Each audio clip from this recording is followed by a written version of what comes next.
ఉన్నారు రామభక్తులు కరసేవకులు. ఆ రాముడికి ఇల్లును కట్టించాలి, దాన్ని రామ మందిరంగా కీర్తించాలి, రామ మందిరంగా పూజించాలి, తరతరాలుగా నిలిచేలా చేయాలి అనుకున్నారు. 500 ఏళ్ల నిరీక్షణ తర్వాత సుముహూర్తం వచ్చింది. రామ్లల్లా ప్రాణ ప్రతిష్ఠ జరగబోతోంది. రాముడు 14 ఏళ్లే వనవాసం చేశాడని రామాయణం చెప్తోంది. అయితే 100 ఏళ్ల పాటు జరిగినటువంటి పోరాటాలు, ఉద్యమాలు, వీటన్నిటి తర్వాత ఈరోజు రామ్లల్లా తన గృహ ప్రవేశం చేయబోతున్నారు. బాలరాముడుగా తను ఎక్కడైతే పుట్టాడో, ఎక్కడైతే నడియాడాడో, ఎక్కడైతే యుద్ధ విద్యలు నేర్చుకున్నాడో, ఎక్కడైతే రామరాజ్యాన్ని స్థాపించాడో అదే అయోధ్యలో, అదే చోట రామ మందిరంలో బాలరాముడు కొలువవుతున్నాడు. ఇది ఒక మహత్కార్యం, చరిత్రలో నిలిచిపోయేటువంటి రోజు. ఈ రోజు కోసమే 100 ఏళ్లుగా ఎదురు చూస్తున్నారు. కోట్లాది మంది ఎదురుచూపులు ఫలించినటువంటి వేళ ఇది. ఒక మహత్కార్యం, మహాఘట్టం, అది అద్భుతం, అనిర్వచనీయమైనటువంటి అపురూపమైనటువంటి ఘట్టం. ఈ ఘట్టానికి సంబంధించి ప్రస్తుతం మనం మాట్లాడుకోబోతున్నాము. మనతో పాటుగా ఒక విశిష్టమైనటువంటి అతిథి ఉన్నారు, కరసేవకులు. అంతేకాదు, బాబ్రీ మసీద్ రోజు, ఆ విధ్వంసం జరిగిన రోజు, డిసెంబర్ 6, 1992 రోజున మసీదు ఎక్కినటువంటి అతి కొద్ది మందిలో ఉన్నటువంటి మన తెలుగువారు శ్రీనివాస్ గారు ప్రస్తుతం మనతో పాటుగా ఉన్నారు. శ్రీనివాస్ గారు నమస్కారం అండి. నమస్కారం. జై శ్రీరామ్. జై శ్రీరామ్ అండి. సో మీరు చేసినటువంటి పోరాటం, ఒక కరసేవకుడిగా 1992లో మీరు వెళ్ళారు, అయోధ్యకు వెళ్ళారు. బాబ్రీ మసీద్ కాదు అక్కడ ఉండాల్సింది, మా రామ్లల్లా విగ్రహం అనేది. ఆ టైంకి మీరు ఎక్కి పైన కూర్చొని చేసినటువంటి పోరాటం అండ్ ఒక్కసారి రికలెక్ట్ చేసుకుంటే ఒక నాస్టాలజిక్ మూమెంట్, ఒక మెమొరీస్, వీటన్నిటికీ మించినటువంటి ఒక అనుభూతి అనేది ఉంటుంది కదా. ఆ రోజు జరిగినటువంటి సంఘటనలు ఏంటండి అసలు? ముందుగా ఐ డ్రీమ్ ప్రేక్షకులందరికీ, ఐ డ్రీమ్ యాజమాన్యానికి అయోధ్య 500 సంవత్సరాల తర్వాత మళ్ళీ అయోధ్య రామాలయంలోకి రాముడు రాబోతున్నాడు. ఆ ప్రాణ ప్రతిష్ఠ కార్యక్రమ అందరికీ శుభాకాంక్షలు. అందరికీ నా జై శ్రీరామ్. జై శ్రీరామ్ అండి. సో మీరు 1992లో ఒక పిలుపు వచ్చింది, అక్కడికి అందరూ రామభక్తులు రావాలి, కరసేవకులుగా రావాలి, మన రామ్లల్లా కోసం మందిరం నిర్మించాలి, ఆ రామ్లల్లా హమ్ ఆయేంగే, మందిర్ వహీ బనాయేంగే, ఇదే నినాదంతో మీరు అక్కడికి వెళ్ళారు కదా. ఆ 92 డిసెంబర్ 6న ఏం జరిగింది? ఒక చరిత్రలో చీకటి రోజు అంటారు, బాబ్రీ మసీద్ విధ్వంసం జరిగిన రోజు అంటారు. ఆ టైంకి మీరు ఆ మసీదు మీద ఎక్కి ఉన్నారు. అవును కదా. అవును. రాముని గుడి కట్ట లేదెవడు అడ్డు పెట్ట అనే నినాదంతో ఆ రోజు ఎవ్వరు పిలవలేదండి. రాముడే స్వయంగా రామ భక్తుల్ని ఆ రోజు రాముడు రావణ రాజ్యం మీద ఎలా అయితే యుద్ధం చేసి గెలిచాడో ఆ విధంగా రామభక్తులు అందరూ కలిసి వెళ్ళి అక్కడ అది ఆ గుమ్మటాలని కూల్చేసి విజయం సాధించారు. ఒక రామదండు, అది కరసేవకులు గారిని పిలిచేటువంటి ఏదైతే ఉందో అది రామదండు. రాముడే స్వయంగా ఈరోజు కోర్టులో కేసు వేయించి గెలిచినటువంటి సంఘటన ఇది. ప్రపంచంలో బహుశా ఎక్కడ చూడం ఇలాంటి సంఘటన. 550 సంవత్సరాలు, ఆల్మోస్ట్ 1528 రోజు నుంచి ఇప్పటి వరకు 2024 జనవరి 25 వరకు జరిగినటువంటి పోరాటం ఏదైతే ఉందో అది చరిత్రలో నిలిచిపోతుంది. ఇటువంటి సంఘటనని మనం చూసినట్లయితే గత 5-6 దశాబ్దాలుగా, అంటే మనకు గుర్తొచ్చిన తర్వాత ఎన్నో వందల సంవత్సరాల నుంచి పోరాటం జరుగుతుంది. 16 సార్లు రాముడి యొక్క ఆలయం మీద అయోధ్యలో దండయాత్ర చేశారు. మొఘలులు కావచ్చు, సుల్తానులు కావచ్చు, మొఘలుల్లో ఉన్నటువంటి వివిధ రాజులు కావచ్చు, ప్రతిసారి రాముడి గుడి కడుతున్నారు, కానీ వాళ్ళు కూల్చుతున్నారు. వాళ్ళు స్వయంగా వాళ్ళ యొక్క బాబర్ యొక్క, ఔరంగజేబు యొక్క రాజ్యంలో ఉన్నటువంటి కవులు ఏవైతే ఉంటారో వాళ్ళు పుస్తకంలో రాశారు, మనం విజయం సాధించాం, ఈ దేశం మీద దండయాత్ర చేసాం, ఈ దేశంలో ఉన్నటువంటి సంస్కృతిని, సంపదని దోచుకున్నాం, సంస్కృతిని నాశనం చేసాము, గుళ్ళని నాశనం చేసామని చెప్పి అది మనం విజయంగా అని చెప్పేసి రాసుకున్నటువంటి సగర్వంగా రాసుకున్నారు. అంటే నిజంగా రాముడు అక్కడ పుట్టాడు అనే దానికి అదొక నిదర్శనం. వాళ్ళే చెప్తున్నారు రామాలయాన్ని మేమే ధ్వంసం చేశామని. అటువంటి రామాలయాన్ని, అటువంటి రామరాజ్యాన్ని మనం ఆ రోజు రామరాజ్యంలో లేం, కానీ ఈరోజు ఆ రామరాజ్యాన్ని తీసుకొస్తున్నటువంటి మోడీ రాజ్యంలో ఉండడం నిజంగా మనం అదృష్టం. ఇంకొకటి ఏంటంటే ఆ రోజు కరసేవకులో పాల్గొనడం, నిజంగా ఆ రోజు పాల్గొన్నటువంటి మీరు చెప్తున్నారు, మీ నాన్నగారు కూడా కరసేవలో పాల్గొన్నారు. నిజంగా మా అందరి పూర్వజన్మ సుకృత ఫలితం అనుకుంటాను నేను. మేము ఎప్పుడో రాముడి రాజ్యంలో బతుకున్నామేమో, అందుకే మళ్ళీ రాముడు మమ్మల్ని సాక్షీభూతం అవుతున్నాం కదా మనం. 500 ఏళ్ళుగా ఇంతమంది, ఇన్ని లక్షల కోట్ల మంది ఎదురు చూస్తున్నారు అనుకున్నప్పుడు మన కళ్ళ ముందు కనిపిస్తోంది, అది ప్రారంభోత్సవం అవుతోంది, రామ్లల్లా వస్తున్నారు, అందులోకి రామ్లల్లా విరాజమాన్ అవుతున్నారు అంటే ఒక వైబ్రేషన్ దేశంలో ఈరోజు.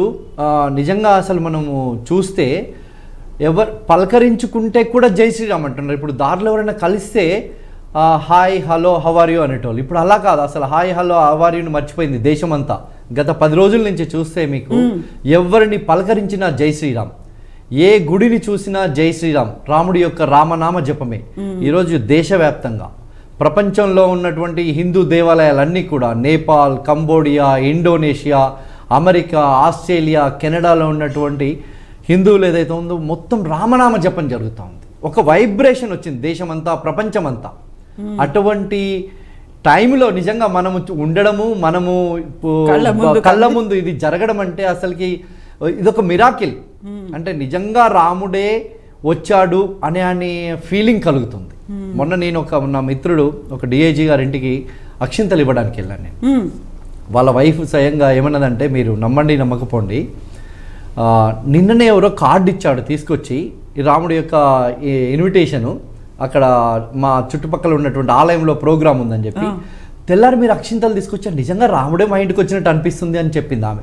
ఆమె ఎక్స్ప్రెషన్ చేస్తూ ఆమె కళ్ళల్లో ఆనంద బాష్పాలని వ్యక్తపరిచింది.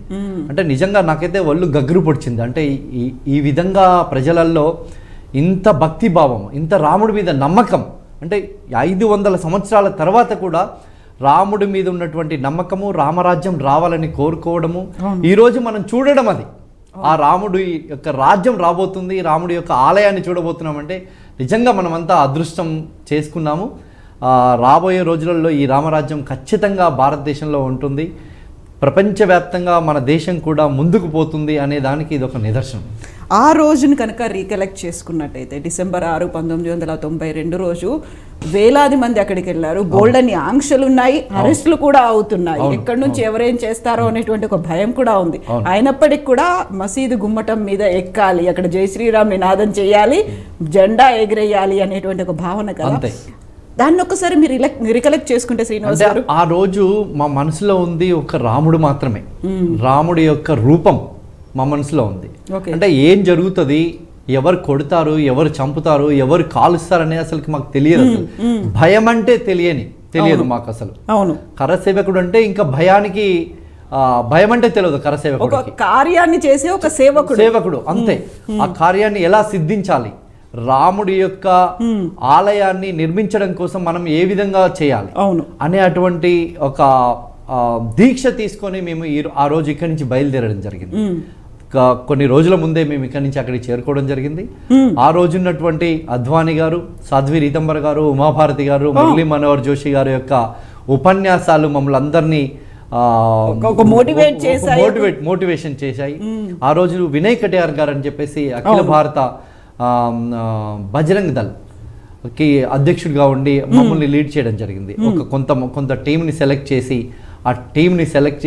ఆ టీం తోటి ఆయన లీడ్ చేసి మేమందరం కూడా ఆయన ఆధ్వర్యంలో అక్కడ ఉన్నటువంటి ఆ గుమ్మటాల పైకి ఎక్కడం జరిగింది. అవి స్వయంగా కూల్చడంలో పాల్గొన్నాం. నేనున్నాను, గర్వంగా చెప్తున్నాను. ఐఎమ్ పార్ట్ ఆఫ్ దట్ ఆ సంఘటనలో ఉన్నాము. అది నేను పైనుంచి పడిపోయి. ఎంతమంది ఎక్కారండి ఆ రోజు?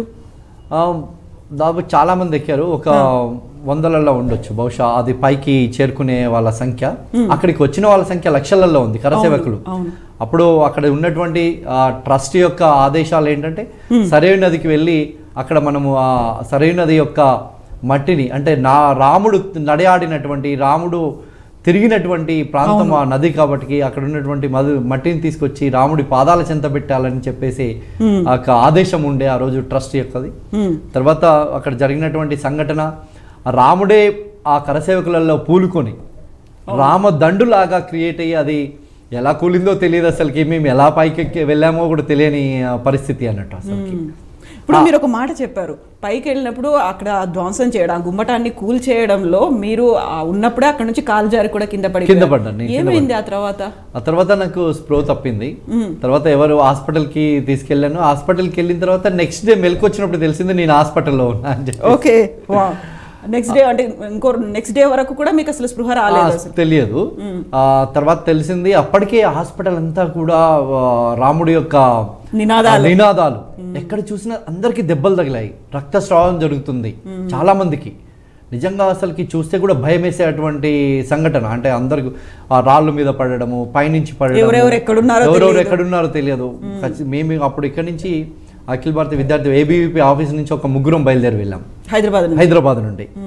ఇప్పుడు సూర్యనారాయణ గారని తను ట్రైబల్ వింగ్కి సంబంధించి అఖిల భారత ప్రచారకగా ఉన్నారు. తను ఇప్పుడు అక్కడ అస్సాంలో ఉండి పనిచేస్తున్నారు. తర్వాత ఇంకొక అతను గణేష్ అని ఇప్పుడు శంషాబాద్లో ఉంటారు. తను మిగతా రాజకీయ పార్టీలో ఉన్నారు. మొన్న కలిశారు. అసలుకి నిజంగా ఆయన అనుభూతిని చూస్తే చెప్పలేనంత ఆనందంగా ఉండే అన్నట్టు. ఆ రోజు వాళ్ళిద్దరు కనెక్షన్ పోయింది నాకు. అప్పటికి ఇలాంటి టెక్నాలజీ లేదు, అసలు ఫోన్ లేదు. నాకు ఒకటే అడ్రస్ తెలిసి ఏంటంటే, నేను ఏమనుకున్నాను, అప్పుడు తెల్లారి మెలకొచ్చిన తర్వాత ఒక 2-3 రోజుల తర్వాత పోలీసు వాళ్ళు వచ్చారు. పోలీసు వాళ్ళు వచ్చి అందరినీ ఇన్ఫర్మేషన్ తీసుకుంటున్నారు. ఎవరెవరైతే హాస్పిటల్లో సీరియస్గా ఉన్నారో వాళ్ళందరూ ఇన్ఫర్మేషన్ ఎక్కడి నుంచి వచ్చారు ఏంటి అని చెప్పి. నేను మా ఊరు నుంచి వచ్చిందని చెప్పలేదు. హైదరాబాద్లో అప్పుడు నాకు హైదరాబాద్ ఏబీవీపీ ఆఫీసర్ అడ్రస్ మాత్రమే తెలుసు. 8 Satyanagar flats, Vidyanagar, Hyderabad. Phone number 27615292 అని మాత్రమే గుర్తుంది. అది ల్యాండ్లైన్ నెంబర్ ఇప్పటికీ గుర్తుంది నాకు. 30 సంవత్సరాల తర్వాత నేను చెప్తున్నాను ఆ నెంబర్. దాదాపుగా నేను ఒక 10-15 సంవత్సరాల నుంచి విద్యార్థి పరిషత్తులో ఉన్న తర్వాత మిగతా ఆర్గనైజేషన్లో పనిచేయడము, తర్వాత అమెరికాకి వెళ్ళడం, అక్కడ ఉన్నాను. Still I remember that those days what happened in అయోధ్యలో ఏం జరిగింది అని. అక్కడ తర్వాత నేను హాస్పిటల్లో ఉన్నాను. నిదానంగా కోలుకోవడం జరిగింది. అక్కడి నుంచి అప్పటికే మా ఇంట్లో మా పేరెంట్స్కి లేను అని తెలుసు మొత్తానికి. హాస్పిటల్లో ఉన్న విషయం కనెక్షన్స్ లేవు కదండి అప్పుడు. ఫోన్ లేదు, ఈ మాధ్యమాలు లేవు, సోషల్ మీడియా లేదు, ఎవరెక్కడున్నారో తెలియదు. నా పక్కన నాతో పాటు ఎవరు తెలుగు వాళ్ళు లేరు. ముఖ్యంగా ఫైజాబాద్ గవర్నమెంట్ హాస్పిటల్లో ఉన్నాం అనేది ఒకటి తెలుసు. అడిగితే ఫైజాబాద్ గవర్నమెంట్ హాస్పిటల్ అని చెప్పారు. Ayodhya and Faizabad both are twin cities. అవి పక్కపక్కనే ఉంటాయి. అంటే మన సికింద్రాబాద్, హైదరాబాద్ లాగా ఉంటుంది. ఫైజాబాద్ గవర్నమెంట్ హాస్పిటల్లో పెట్టారు ఆ రోజు. ఆ తర్వాత నేను ఒక 20-25 రోజుల తర్వాత డాక్టర్ గారి సహాయం తీసుకొని తర్వాత నేను ఏబీవీపీ ఆఫీస్కి వచ్చి అప్పుడు మా ఊరికి వెళ్ళాను. నేను మా ఊరికి వెళ్తే మా ఇంట్లో చాలా బాధపడ్డారు. ఇప్పుడు సంతోషంగా ఉన్నారు. కానీ ఆ రోజు మాత్రం మా ఏం జరుగుతుందో తెలియదు. అసలు నువ్వు ఇలా చేస్తావా అని చెప్పేసి మా ఫాదర్ చాలా రోజు చెప్పలేదు. చెప్తే వెళ్ళనివ్వరు కదా. ఆ రోజు కరసేవకి వెళ్తున్నాడంటే వస్తారో తిరిగి వస్తారో రారో అన్నటువంటి భావన. ఇప్పుడు మీ నాన్నగారిని అడిగినా అదే చెప్తారు, మళ్ళీ వస్తామా రామా అంటే. అటువంటి దీక్ష తీసుకొని బయలుదేరడం జరిగింది ఇక్కడి నుంచి. ఎలాగైనా మనం రాముడి యొక్క ఆలయాన్ని నిర్మించాలి, ఆలయానికి నిర్మాణానికి మనం ఏం చేయాలి అనేది ఉండే మా మనసులో. ఇంకొకటి లేదు, మనం పోతే ఇది అవుతుంది, మనకు ఇది ఏదో జరుగుతుంది అనేది అసలుకి మా మనసులో కూడా లేదు. అటువంటి పరిస్థితి ఉండే. మొత్తం మీద సాధించాం. ఈరోజు నిజంగా ఎంత సంతోషంగా ఉందంటే జీవితంలో ఇంతకంటే పెద్ద ఆనందం అయితే ఏది ఉండదని అనుకుంటున్నాను. నేను ఖచ్చితంగా చెప్తున్నాను. అంటే నిజంగా రాముడి యొక్క ఆ యొక్క ఆలయము చూస్తూ ఉంటే ఒక్కొక్కసారి అసలు మైమర్చిపోయినట్లు అనిపిస్తుంది. నిజంగా మనం చూస్తామని అనుకున్నారా? అసలుకి ఎవరు ఎక్స్పెక్ట్ చేయలేదు కండి. ఇప్పుడు దేశంలో 140 కోట్ల మంది ఇంతకంటే ముందు పరిపాలించినటువంటి రాజకీయ పార్టీలు ఏ రోజు కూడా రాముడి గురించి మాట్లాడిన సందర్భాలు లేవు. ఆ రాముడి గురించి మాట్లాడిన సందర్భాలు లేకపోగా ఇంకా మిగతా రాముడికి వ్యతిరేకంగా కోర్టులలో పిటిషన్ సబ్మిట్ చేయడం కావచ్చు, కోర్టులలో లేకపోతే ఫిజికల్గా అక్కడ ఉన్నటువంటి రాముడి విగ్రహాలు తీసేవాడు. స్వయంగా 1949లో అప్పుడున్నటువంటి ప్రధానమంత్రి నెహ్రూ గారే రాముడి యొక్క ఆలయంలో ఉన్నటువంటి విగ్రహాలను తొలగించమని అక్కడ ఉన్నటువంటి కలెక్టర్ కేకే నాయర్ గారికి ఆదేశాలు ఇవ్వడం జరిగింది. అంటే మనం నిజంగా ఎంత దుర్భరమైనటువంటి పరిస్థితి నుంచి ఈరోజు రాముడి ఆలయాన్ని నిర్మించి సగర్వంగా ఈరోజు విజయ్ దివస్. అవును, నిజమే. అయితే ఇక్కడ ఒక మాట ఏంటంటే విజయ్ దివస్గా మీరు సెలబ్రేట్ చేసుకుంటున్నారు, బట్ దాన్ని ఇంతకాలం కూడా ఒక బ్లాక్ డే అనేది జరుపుకోవడం అయింది. December 6th అంటే చరిత్రలో ఒక చీకటి రోజుగానే అభివర్ణించారు కదా. అది ఖచ్చితంగా మీరు ఒక్కసారి చూడండి, ఈ దేశంలో 140 కోట్ల మంది ప్రజలు ఉన్నారు ఈరోజు. మెజారిటీ ప్రజలు అంటే almost 80 to 90% of the people they are accepting రాముడు మావాడు, రాముడు రాజ్యం ఉంది ఈ దేశంలో, రాముడు పరిపాలించాడు అని నమ్ముతున్నారు. ఇప్పుడు బ్లాక్ డే ఎవరు జరిపారండి? రాజకీయ పార్టీలు కొన్ని, జీర్ణించుకోలేని రాజకీయ పార్టీలు కొన్ని, లెఫ్ట్ పొలిటికల్ పార్టీలు కావచ్చు, ఇప్పుడున్నటువంటి సూడో సెక్యులరిస్ట్ పార్టీ ఏదైతే ఉందో కాంగ్రెస్ పార్టీ, వాళ్ళు క్రియేట్ చేయబడింది. ఈరోజు మీరు చూడండి, రాముడి యొక్క ఆలయానికి ముస్లింలు వస్తున్నారు. అవును, మెయిన్ లిటిగెంట్ ఇక్బాల్ అన్సారీ కూడా ఈరోజు ఇన్విటేషన్ ఇచ్చారు. వాళ్ళందరూ రావడానికి ప్రయత్నిస్తారు. మీరు మొన్న అయోధ్యకి వెళ్ళొచ్చా అంటున్నారు కదా కవిత గారు. అయోధ్య మీరు చూసి ఉంటారు కదా, ఆ చుట్టూ రామాలయం చుట్టూ ఉన్న ఇళ్ళన్నీ కూడా ముస్లింలే. ఈరోజు స్వచ్ఛందంగా వాళ్ళు ఇచ్చేసి మేము రాముడి కోసము మేము ఇది చేస్తాము అని చెప్పేసి వాళ్ళు స్వచ్ఛందంగా ఇచ్చి పక్కకి వెళ్ళిపోయారు. అంటే ఎంత పెద్ద త్యాగం చెప్పండి. ఇప్పుడు ఈ దేశంలో ఈ మాట్లాడేటువంటి కోహనా సెక్యులరిస్టులు ఎవరైతే మాట్లాడుతున్నారో వాళ్ళకు ఒకసారి దాన్ని చూసిన బుద్ధి తెచ్చుకోవాలి. బుద్ధి తెచ్చుకోవాల్సినటువంటి అవసరం ఎంతైనా ఉంది ఈరోజు. అది మీరు స్వయంగా చూసి వచ్చారు అక్కడికి వెళ్ళి. కాబట్టి నేనేమంటా అంటే వాళ్ళు అంత తప్పుడు ప్రచారం ఈరోజు వాళ్ళు చేస్తున్నటువంటిది ఏదైతే ఉందో అది తప్పుడు ప్రచారం. అది ఎవరు కూడా ఈరోజు ప్రజలు నమ్మేటట్లేదు. మన దేశంలో ఉన్నటువంటి ప్రజలే కాదు, ప్రపంచవ్యాప్తంగా ఉన్నటువంటి చాలా దేశాలలో ఉన్నటువంటి ప్రజలు రాముడు నిజంగా ఉన్నాడు, ఆ రోజు రామరాజ్యం అంటే ఇట్లా ఉండేది అని చెప్పుకుంటున్నారు ఈరోజు. నేపాల్ కావచ్చు, కంబోడియా కావచ్చు, వియత్నాం కావచ్చు, లేకపోతే ఇండోనేషియా కావచ్చు, వాళ్ళందరూ కూడా నమ్ముతున్నారు ఈరోజు రాముడు అనేవాడు ఉన్నాడు నిజంగా అని. ఆ దానికి సాక్ష్యమే ఈరోజు రామాలయ నిర్మాణం. 550 సంవత్సరాల తర్వాత మళ్ళీ అయోధ్యకు రాముడు తిరిగి వస్తున్నాడు, ఆ బాలరాముడు వస్తున్నాడంటే అది మామూలు విషయం కాదు, అది నిజం. అవును, ఇప్పుడు రామ్లల్లా హమ్ ఆయేంగే మందిర్ వహీ బనాయేంగే అని చెప్పేసి నినాదము దశాబ్దాల కాలంగా వస్తుంది. అంటే నరేంద్ర మోడీ గారు వచ్చిన తర్వాత ఈ ఉద్యమం మొదలు కాలేదు, భారతీయ జనతా పార్టీ పుట్టిన తర్వాత ఈ ఉద్యమం మొదలు కాలేదు. 500 సంవత్సరాల చరిత్ర ఉంది ఈ ఉద్యమానికి. ఆ రాముడికి వేల వేల వేల సంవత్సరాల చరిత్ర ఉంది. రాముడి యొక్క మీరు చూసొచ్చారు, రాముడు నడిచినటువంటి ప్రాంతము, రాముడు నడియాడినటువంటి ప్రాంతము, రాముడు తిరిగినటువంటి ప్రాంతము, రాముడు రాజ్యం వెళ్ళినటువంటి ప్రాంతము, రాముడు పుట్టినటువంటి ప్రాంతం అయోధ్య. అసలు రాముడే ఈ దేశం యొక్క సంపద అండి. అయోధ్య ఈ దేశం యొక్క సంపద, కాశీ ఈ దేశం యొక్క సంపద, మధుర ఈ దేశం యొక్క సంపద. ఆ సంపదను దోచుకొని ఆ సంపదను కొల్లగొడుతున్నటువంటి విదేశీ శక్తులు ఏదైతే చేసిరో దాన్ని మనం కాపాడుకోవాల్సినటువంటి బాధ్యత భారతీయుల అందరిపైన ఉంది. ప్రతి పౌరుడి పైన, మతాలకు అతీతంగా, కులాలకు అతీతంగా ప్రతి ఒక్క పౌరుడు కంకణం కట్టుకోవాలి. ఈరోజు నా సంస్కృతిని నేను కాపాడుతాను, నాకు రాముడు కావాలి, నా రామరాజ్యం కావాలి. ఆ రామరాజ్యాన్ని తీసుకొస్తున్నటువంటి ఆ రోజు రాముడు, ఈరోజు నరేంద్రుడు. నిజంగా రాముడే నరేంద్రుడిని తీసుకొచ్చేసి ఆ నరేంద్రుడి చేతుల మీదుగా ఆయన యొక్క ప్రారంభాన్ని ప్రాణ ప్రతిష్టను చేయించుకుంటున్నాడు. నరేంద్ర మోడీ చేయట్లేదండి. ఈ దేశంలో ఈ దేశానికి ఒక పెద్ద గొప్ప చరిత్ర ఉంది, వేలాది లక్షలాది సంవత్సరాల యొక్క చరిత్ర ఉంది. మన దేశం పైన జరిగినన్ని సార్లు దాడులు ప్రపంచంలో ఏ దేశం మీద జరగలేదు. మన దేశం మీద చేసినటువంటి దండయాత్ర ఏ దేశం మీద జరగలేదు.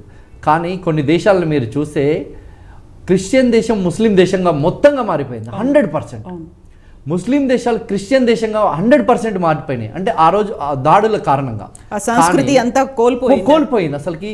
ఇప్పుడు అమెరికాకు వచ్చి చూడండి మీరు, ఒక 200 సంవత్సరాల క్రితం అమెరికా ఏముండంటే ఏం చెప్పరు, ఎవరు చెప్పలేరు. కానీ భారతదేశం గురించి వెళ్ళి అమెరికా పౌరుడిని అడిగినా కానీ there is a big history, there is lot of culture. అంటే వాళ్ళు అంటే మనకు ఒక చరిత్ర ఉంది, మనకు ఒక కల్చర్ ఉంది, మనకు ఒక హిస్టరీ ఉంది. అటువంటిది మన దేశాన్ని ఎవరు కొల్లగొట్టలేకపోయారు. మన సంపదని దోచుకుపోగలిగారు కానీ మన యొక్క కల్చర్ని దోచుకుపోలేకపోయారు. అందుకే ఈరోజు దేశంలో ఉన్నటువంటి 80% మంది హిందువులుగా ఉన్నారు. హిందుత్వం అనేది way of life style, it's not a religious కాదు. రాముడు అనేది కూడా వే ఆఫ్ లైఫ్ స్టైలే. ఇప్పుడు మనం చిన్నప్పుడు మనకు చెప్పేవాళ్ళు, అరే నువ్వు సీతలాగా ఉండాలమ్మా, సీతలాగా చీర కట్టుకోవాలమ్మా, సీతలాగా బొట్టు పెట్టుకోవాలి అంటే అది ఒక జీవన విధానం. అలా జీవిస్తే నీకు నీ జీవితానికి ఒక అర్థం ఉంటుంది. అంటే రాముడిలాగా నువ్వు ఉండాలి అంటే నీ లైఫ్ని అలా మలుచుకోమని చెప్పేవాళ్ళం. అంటే పెద్దలు తరతరాలుగా వస్తున్నటువంటి మన యొక్క జీవన విధానము రాముడు కావచ్చు, హిందుత్వం కావచ్చు, అది పార్ట్ ఆఫ్ లైఫ్ అండి మనకి. It is not a religious. That's what we need to follow those things. మనము మన కల్చర్ని మన కాపాడుకోవాల్సిన బాధ్యత మన మీదే ఉంది. ఈరోజు అది కాపాడుకున్నాం అనే దానికి నిదర్శనం రామాలయం నిర్మాణమే. అవును. అయితే ఇక్కడ 3 అంతస్తుల్లో ఉన్నటువంటి నిర్మాణం అనేది కనిపిస్తోంది. అందులో రామ్లల్లా సమారోహం జరుగుతోంది, విరాజమాన్ అవుతున్నాడు అనుకున్నప్పుడు అక్కడ ఉన్నటువంటి కట్టడాలు కావచ్చు, అక్కడ ఉన్న ఒక రాముణ్ణి అక్కడ పెట్టడం అనేది ఒక భక్తి అయితే, రామ మందిర నిర్మాణం అనేది ఒక ప్రౌడ్ ఇష్యూ అవుతుంది. ఒక గౌరవంగా చూసుకుంటున్నారు. ఎస్, నేను కట్టించుకున్నాను, లేకుంటే మేము కోరుకున్నాము అనేది ఒకటి వస్తుంది కదా, ఒక ప్రౌడ్ ఫీలింగ్ అనేది అక్కడ. అంటే ఈ దేశంలో సమాధులకి మొక్కేటువంటి పరిస్థితి ఈ దేశంలో నిర్మాణమైంది. అంటే ఇక్కడ ఉన్నటువంటి కొద్దిమంది వ్యక్తుల కారణంగా. మీరు ఒకసారి గమనించినట్లయితే, చెప్పొచ్చో చెప్పకూడదు కానీ, ఆ రోజు నెహ్రూ గారు చేసినటువంటిది ఏదైతుందో బాబర్ గారి సమాధిని సందర్శించిండు. అయోధ్యలో ఉన్నటువంటి రాముడు పుట్టినటువంటి రామాలయాన్ని సందర్శించలేకపోయాడు. అంటే ఆ ధైర్యం లేదు వాళ్ళకి. ఇందిరాగాంధీ బాబర్ సమాధిని సందర్శించింది. ఇప్పుడున్నటువంటి వాళ్ళ నాయకుడు ఎవరైతే ఉన్నారో రాహుల్ గాంధీ విన్సీ స్వయంగా 2005లో బాబర్ గారి సమాధిని సందర్శించారు. అంటే ఈరోజు రామాలయానికి వచ్చేటువంటి ధైర్యం లేదు వాళ్ళకి. ఎస్, ఒక నిమిషం అండి శ్రీనివాస్ గారు. అయోధ్యలో ప్రారంభోత్సవ కార్యక్రమం కోసం, ప్రాణ ప్రతిష్ఠ కార్యక్రమం కోసం ప్రధానమంత్రి నరేంద్ర మోదీ అయోధ్యకి చేరుకున్నారు. ఆ కార్యక్రమాన్ని మనం లైవ్లో చూద్దాం. కరెక్ట్గా 12:20 ప్రాణ ప్రతిష్ఠ కార్యక్రమం జరగబోతోంది. युगांतकारी क्षण प्रधानमंत्री नरेंद्र मोदी पहुंच चुके हैं गर्भगृह में। प्राण प्रतिष्ठा होनी है भगवान श्री राम के बाल मूर्ति के बाल विग्रह की। इन क्षणों को अगर देखें तो प्रधानमंत्री नरेंद्र मोदी समूची सनातन संस्कृति के बिंब के रूप में, कर्तव्य परायण स्वरूप में, धर्म परायण स्वरूप में, 140 करोड़ देशवासियों के प्रतिनिधि के रूप में, तेज तप और तपश्चर्या के पर्याय के रूप में, भारत भारतीयता के अग्रदूत के रूप में और साथ ही साथ सनातन संस्कृति के ध्वजवाहक के रूप में प्रस्तुत हैं गर्भगृह में। सनातन संस्कृति के संवाहक के रूप में, भारत की एकात्मता के, भारत के वैभव के इस अटूट प्रदर्शन के आज दिन को पूरी दुनिया साक्षी हो रही है। और अगर देखें तो निश्चित तौर से जिस तरीके से प्रधानमंत्री जी पहुंचे हैं, कहा जा सकता है कि वह शंकर का तेज लिए आता है, सत्य सनातन शाश्वत का वह वेग लिए आता है, माथे पर अपने त्रिपुंड सजाकर जगत गुरु भारत का संदेश लिए आता है। और वह संदेश है वसुधैव कुटुंबकम का, वह संदेश है सर्वे भवन्तु सुखिनः का, वह संदेश है कृण्वन्तो विश्वमार्यम का, वह संदेश है वयम राष्ट्रे जाग्रयाम पुरोहितः का, यानी कि हम राष्ट्र में जागते रहें और राष्ट्र निर्माण में हम संलग्न रहें। आज इतिहास लिखा जा रहा है। सप्तपुरियों में सर्वश्रेष्ठ भगवान श्री राम की जन्मभूमि अयोध्या में दिव्य भव्य नव्य मंदिर में प्राण प्रतिष्ठा के लिए प्रधानमंत्री संकल्प ले रहे हैं।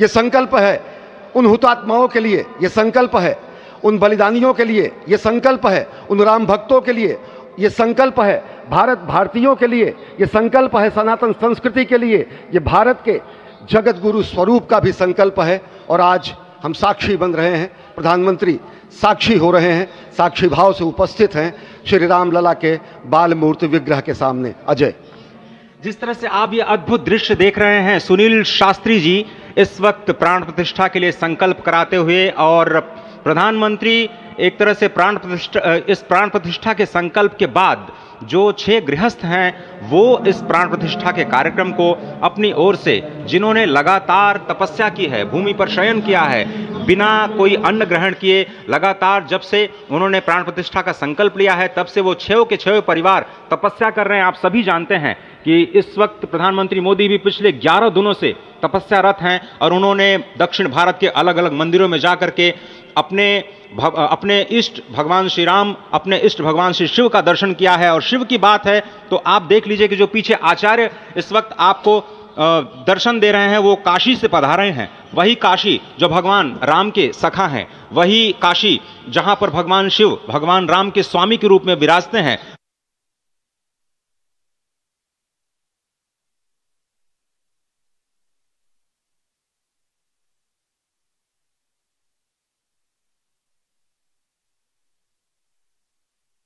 दिखा रहा था। और इस वक्त आप देखिए कि गर्भगृह में बहुत ही विशिष्ट मेहमान प्रधानमंत्री के साथ इस वक्त आरएसएस के प्रमुख मोहन भागवत जी भी पधार चुके हैं इस प्राण प्रतिष्ठा समारोह में। अनंत अनंत कोटि आत्माओं की भावनाओं को अपने हाथों में लिए करबद्ध प्रार्थना भगवान श्री राम से, भगवान श्री शिव की धरती से पधारे आचार्यों की उपस्थिति में बहुत ही दिव्य क्षण। वर्तमान में कहा जाए तो भगवान शिव सबसे अत्यधिक प्रसन्न, क्योंकि स्वामी, सखा और मित्र ये तीनों ही संबंध भगवान शिव का भगवान श्री राम से। आधे अद्भुत क्षण आपके समक्ष। प्राण प्रतिष्ठा का समय अद्भुत क्षण, युगांतकारी क्षण, इतिहास में स्वर्णाक्षरों में दर्ज होने वाला क्षण। उसके बाद कहा जा सकता है अरुण गान पर महाप्रगति का अब यह मंगल गान उठा है।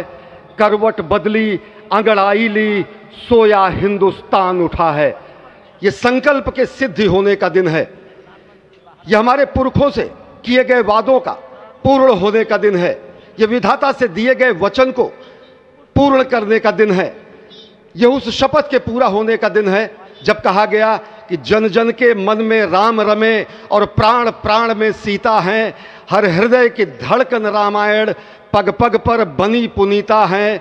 यदि राम नहीं है श्वासों में तो प्राणों का घट रीता है। नरनाहर श्री पुरुषोत्तम का हम मंदिर भव्य बनाएंगे। सौगंध राम की खाते हैं हम, मंदिर भव्य बनाएंगे। और आज सौगंध के पूरा होने का दिन है। आज विधाता से दी गई शपथ का पूरा होने का दिन है। आज सदियों की आकांक्षा का पूरा होने का दिन है। आज हर्ष का दिन है, आज उत्कर्ष का दिन है, आज अर्चन का दिन है, वंदन का दिन है, अभिनंदन का दिन है, अर्पण का दिन है, तर्पण का दिन है, पुरखों की अभिलाषा के साक्षात होने का दिन है। आज सकल मनोरथ पूरा होने का दिन है। अजय, जिस तरह से आपने पुरखों की याद दिलाई, तो ये जो पौष मास है अश्विनी, वो बहुत ही पवित्र माना जाता है। सभी पुरखों के लिए हम तर्पण करते हैं इस पवित्र मास में। और आज द्वादशी की तिथि है। द्वादशी की तिथि यानी भगवान कूर्म के अवतार की तिथि। वही भगवान कूर्म जिन्होंने सृष्टि के प्रारंभ में समुद्र मंथन के लिए आधार दिया उस मंदराचल पर्वत को, जहाँ से मथने के बाद अनेक रत्न पैदा हुए, जो आज भी सृष्टि की, प्रकृति की, इस ब्रह्मांड की सेवा में लगे हुए हैं। माँ लक्ष्मी का प्रादुर्भाव हुआ उन्हीं रत्नों में। सबसे पहले विष निकला, जिसको भगवान शिव ने आज भी धारण किए हुए अपने नीलकंठ स्वरूप के रूप में सभी भक्तों को दर्शन देते हैं। वहीं से अमृत भी निकला। आज वही अमृत निकलेगा भगवान श्री राम के प्रतिष्ठा के बाद।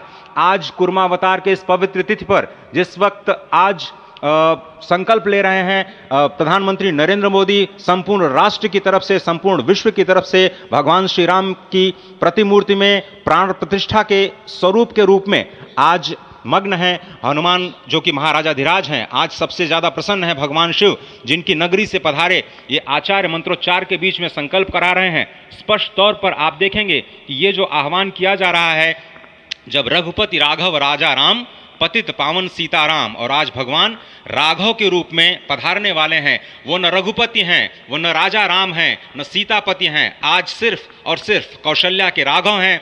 और बहुत प्रतीक्षित क्षण, जब प्राण प्रतिष्ठा के बाद भगवान श्री राम खड़े होकर के कृष्ण स्वरूप में, कृष्ण वर्ण के रूप में आज भगवान श्री राम अपने 5 वर्ष के उस अद्भुत छवि का दर्शन देंगे। और साथ ही साथ पुरानी जो विग्रह है उसके समक्ष जो संपूर्ण जो मानवता है उस वक्त नतमस्तक होगी। आप देख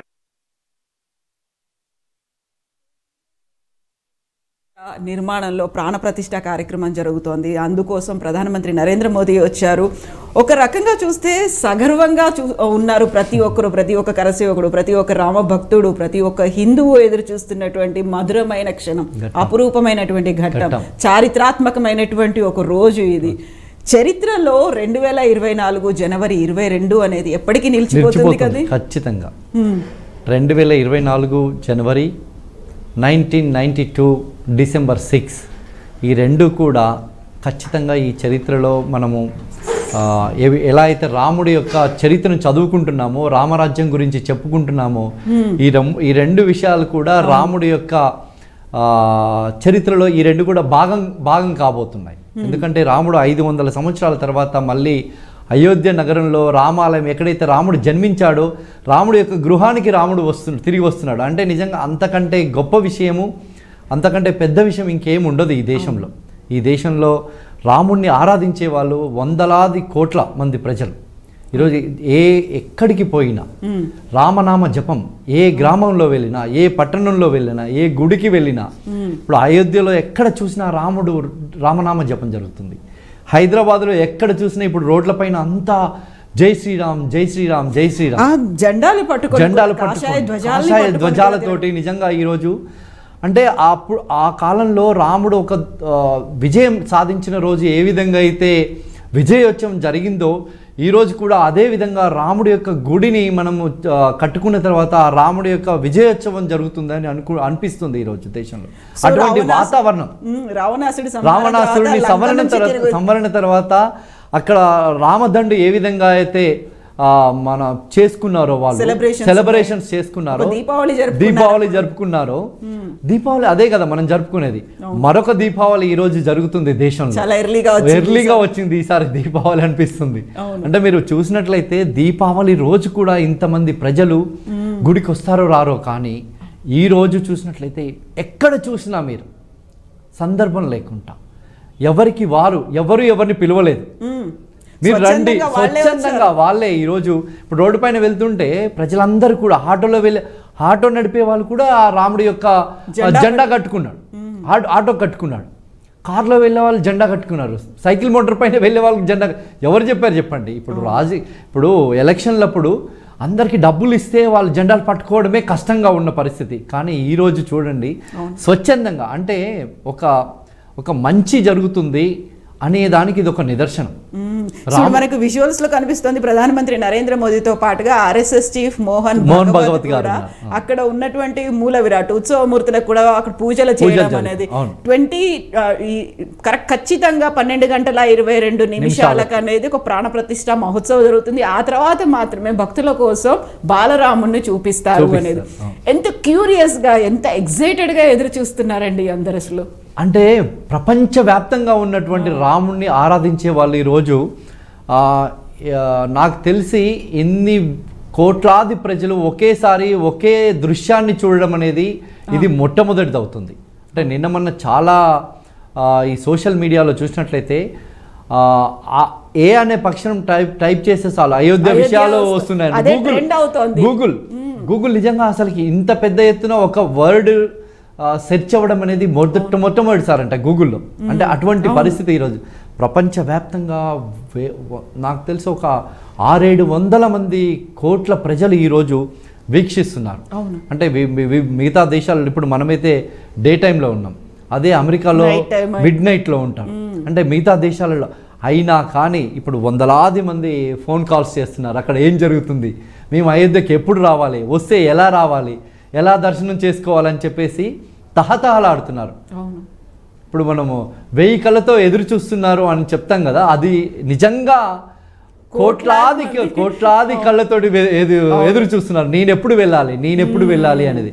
ఎవరి నోట చూసిన రామనామమే, ఎవరి ముఖంలో చూసిన ఆనందమే, అసలు రాముడే, రామమయమే. అంటే మన ఇంట్లో పండగ చేసిన రోజు కూడా అంత ఆనందం ఉంటుందో ఉండదు, మన ఇంట్లో పెళ్లి రోజు కూడా అంత ఆనందం ఉంటుందో ఉండదు. కానీ ఈరోజు గుండెల నిండా ఆనందాన్ని నింపుకొని ప్రజలందరూ కూడా స్వచ్ఛందంగా రామనామ జపం చేస్తున్నారు. అంటే నిజంగా రాముడు ఉన్నాడు అనే దానికి ఇది ఒక నిదర్శనం అండి. నిజమే శ్రీనివాస్ గారు. ఇప్పుడు సుముహూర్తం అనేది దగ్గర పడుతోంది. కరెక్ట్గా 12 గంటల 22 నిమిషాల నుంచి 84 సెకండ్లు మాత్రమే అభిజిత్ ముహూర్తము అనేది. అది కూడా స్వయంగా రాముడి కళ్యాణం జరిగింది, లేకుంటే రాముడికి సంబంధించినటువంటి చాలా కీలకమైన ఘట్టం రామ జననానికి సంబంధించింది. అదే రోజు ప్రాణ ప్రతిష్ఠ జరగడం అనేది. ఇక్కడ ఇంకొక విశేషం కూడా కనిపిస్తుంది. శోభకృత్ నామ సంవత్సరం అనేది సీతమ్మ వారు పుట్టిన నామ ఆ సంవత్సరం, అదే సంవత్సరంలో రాముడు ప్రాణ ప్రతిష్ఠ జరగడం, బాలరాముడిగా రావడం అంటే ఇవన్నీ రాముడు నిజంగా ఉన్నాడు అనే దానికి నిదర్శనాలండి. అంటే మీరు చూడండి కోఇన్సిడెంట్స్ ఇవన్నీ కూడా. అంటే ఇప్పుడు సీతమ్మ వారు పుట్టినటువంటి సంవత్సరం కావచ్చు, రాముడికి సంబంధించినటువంటి ఏదైతే తిథులు ఉన్నాయో అవన్నీ కూడా కలిసిపోయాయి. ముహూర్తం అనేది మామూలుగా రాదు, అలా అది స్వయంగా రాముడే తెచ్చుకున్నాడు. ఇప్పుడు కొద్దిమంది ఏమంటున్నారు, వీళ్ళు కావాలని ఇలా చేస్తున్నారు అని చెప్పి ఏదైతే ప్రచారం ఎలక్షన్స్ కోసం స్టంట్ అని చెప్తున్నారు. నిజంగా ఇవన్నీ కూడా వాళ్ళ యొక్క తెలివి తక్కువతనానికి ఇది ఒక నిదర్శనం అనిపిస్తుంది. అంటే రాముడు ఇప్పుడు మనం స్వయంగా చూస్తున్నాం ఒక రామ్ లల్లా ఇంతకాలం ఎక్కడైతే ఉన్నాడో ఆ రామ్ లల్లాని మనం చూస్తున్నాం. ప్రాణప్రతిష్ఠ అనేది జరగబోతుంది కరెక్ట్ గా 22 నిమిషాలకి 12 గంటల 22 నిమిషాలకి ఇప్పుడు ఆల్రెడీ ఆ ముహూర్తం అనేది ప్రవేశించింది. 84 సెకండ్ల పాటే ఉండబోతోంది. సో కొద్దిసేపట్లోనే బాలరాముడి దర్శనం కాబోతుంది. ఈ దేశానికి బలం పెరుగుతుంది, రామరాజ్యం రాబోతుంది. నిజంగా ఖచ్చితంగా ఈ రోజు నుంచి మన దేశం యొక్క అంటే మన దేశం ఇప్పటికీ గర్వించదగ్గ దేశం, గొప్ప దేశం, ఇంకా గొప్ప దేశంగా మారబోతుంది అనుకుంటున్నాను నేను. మీరు చెప్పిన సమయం తర్వాత నుంచి 12 గంటల 22 నిమిషాల 82 సెకండ్ల తరువాత ఈ దేశం యొక్క రూపురేఖలు మారిపోతాయి అనేది 100% మారిపోతాయి. ఇప్పుడు రామరాజ్యమే కాదు, ఒక ధర్మరాజ్యం అనేది ధర్మపాలన రాబోతుంది. రాముడు రాజ్యాన్ని మనం చూడలేదు, కానీ ఈరోజు రామరాజ్యాన్ని తీసుకొస్తున్నటువంటి ప్రధాని ఎవరైతే ఉన్నారో, ఈరోజు రాముడిలాగే రాజు ఎవరైతే ఉన్నారో ఆ రాజ్యంలో ఉన్నాం. నిజంగా మనం అదృష్టవంతులమే అసలుకి. అందుకే కదా అక్కడ రామాలయానికి సంబంధించి యతో ధర్మస్తతో జయ, ఎక్కడ ధర్మం ఉంటుందో అక్కడ జయం ఉంటుంది ఖచ్చితంగా. సో అవన్నీ కూడా నినాదాలు. మనకి రామ మందిరానికి సంబంధించి అక్కడ ఉన్నటువంటి పుష్పాలంకరణ చూస్తే అందులో కూడా జై శ్రీరామ ఉంది, యతో ధర్మస్తతో జయ అనేటువంటి ఒక నినాదం, ఒక శ్లోకం మనకు కూడా ఉంది అక్కడ. ఇవన్నీ చూసినప్పుడు అంటే ఇవన్నీ నిదర్శనాలండి. రాముడి రాజ్యం ఉందనే దానికి ఇవన్నీ నిదర్శనం. నిజంగా చెప్పాలంటే ఇప్పుడు ఏవైతే మన మీద ప్రచారాలు జరుగుతున్నాయో, అంటే ఇది ఇప్పటి నుంచి జరగలేదు మన మీద. వేలాది సంవత్సరాల నుంచి మన యొక్క దేశం మీద దాడి, మన సంపద మీద, మన ఆలయాల పైన, మన యొక్క సంస్కృతి పైన దాడి జరుగుతూనే వస్తుంది. కానీ మనం ఎప్పుడు అపజయం చెందలేదు. అంటే మీరు చూసినట్లయితే హిందూ రాజులు ఎవరైతే ఉన్నారో, శివాజీ కావచ్చు, దేశంలో ఉన్నటువంటి గొప్ప గొప్ప రాజులందరూ కూడా ఎవ్వరు ఝాన్సీ లక్ష్మీబాయి అంటే ఏ రోజు కూడా వాళ్ళు భయపడ్డటువంటి సంఘటనలు లేవు. అంటే తక్కువ మంది కూడా పోరాటాలు చేసి తమ శక్తి మేరకు దైవం మీద అంతే నమ్మకం, ఆ దైవ సంకల్పమే, ఆ దైవ బలమే ఈ రోజు మనల్ని గెలిపిస్తూ వచ్చింది, మన సంస్కృతిని కాపాడుతూ వస్తుంది. ఆ రాముడే కాపాడుతున్నాడు మన సంస్కృతిని, మన యొక్క దేశాన్ని. అది ఇంకా గొప్పగా మారబోతుంది మన దేశం.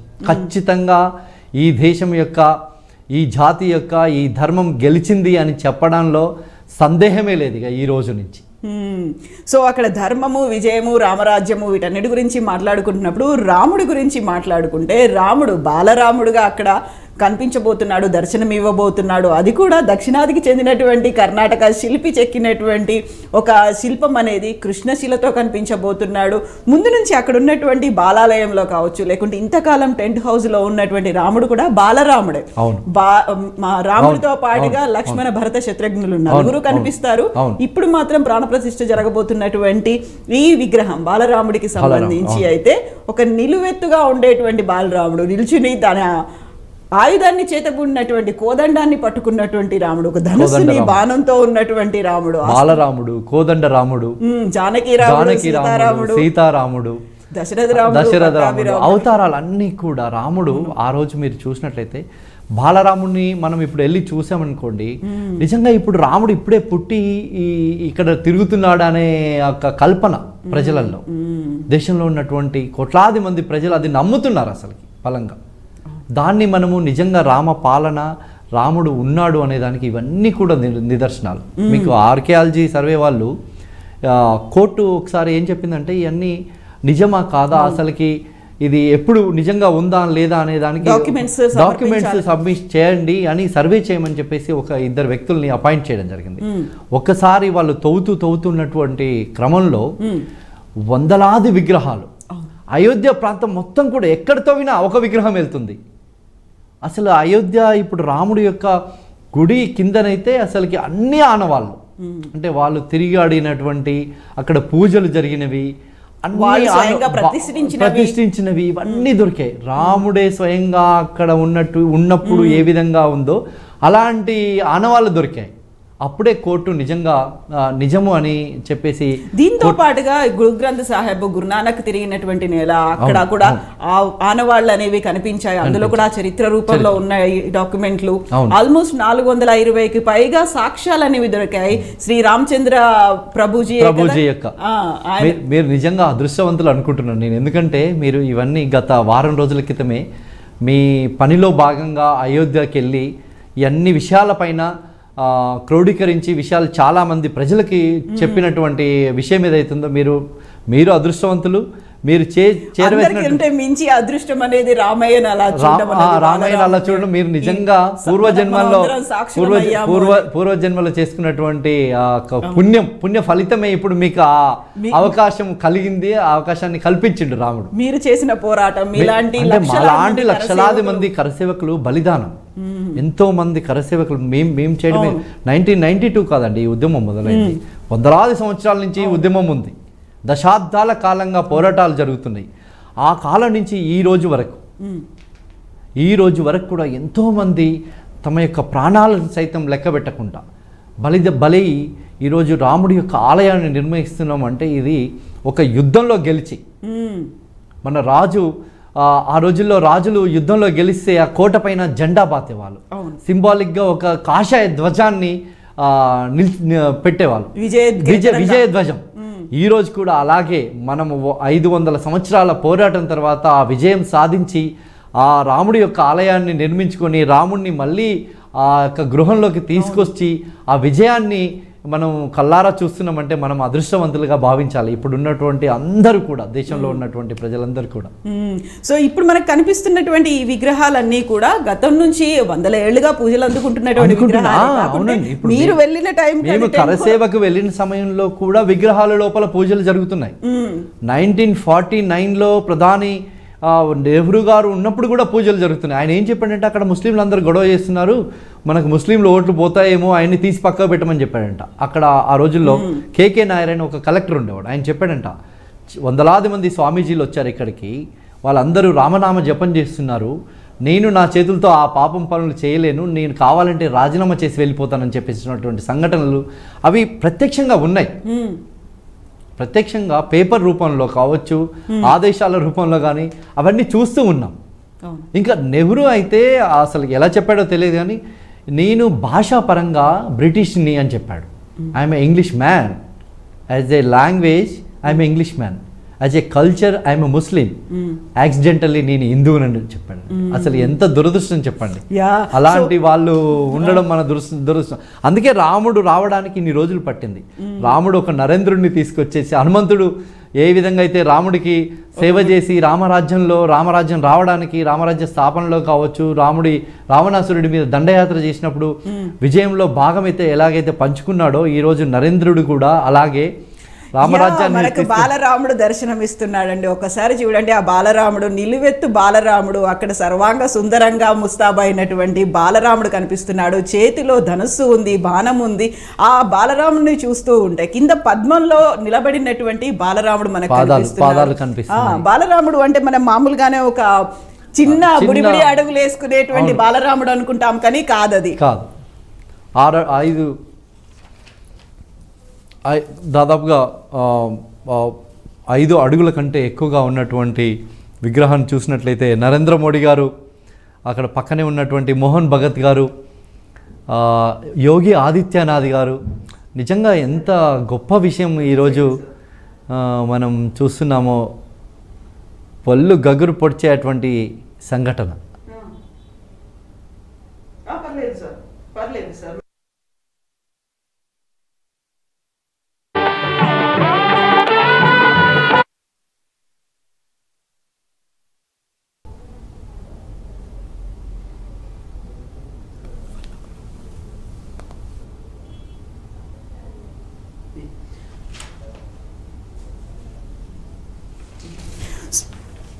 సో శ్రీనివాస్ గారు, అక్కడ ఉన్నటువంటి కృష్ణశిలలో రూపొందినటువంటి బాలరాముడు, ఆ చుట్టూ ఉన్నటువంటి నిర్మాణ శైలి కావచ్చు, ఆ బాలరాముడికి ఉన్నటువంటి ఆ ఆహార్యం కావచ్చు, అక్కడ అలంకరించినటువంటి నగలు, పుష్పాలంకారం, ఇవన్నీ చూస్తూ ఉంటే మీరు కన్న కలలు మీరు దేనికోసమైతే పోరాడారో, దేనికోసమైతే ఉద్యమించారో, దేనికోసమైతే ఇంట్లో చెప్పకుండా మీరు అంత దూరం వెళ్ళారో అవన్నీ అక్కడ కనిపిస్తున్నాయి కదా. కళ నిజమైన రోజు ఇది.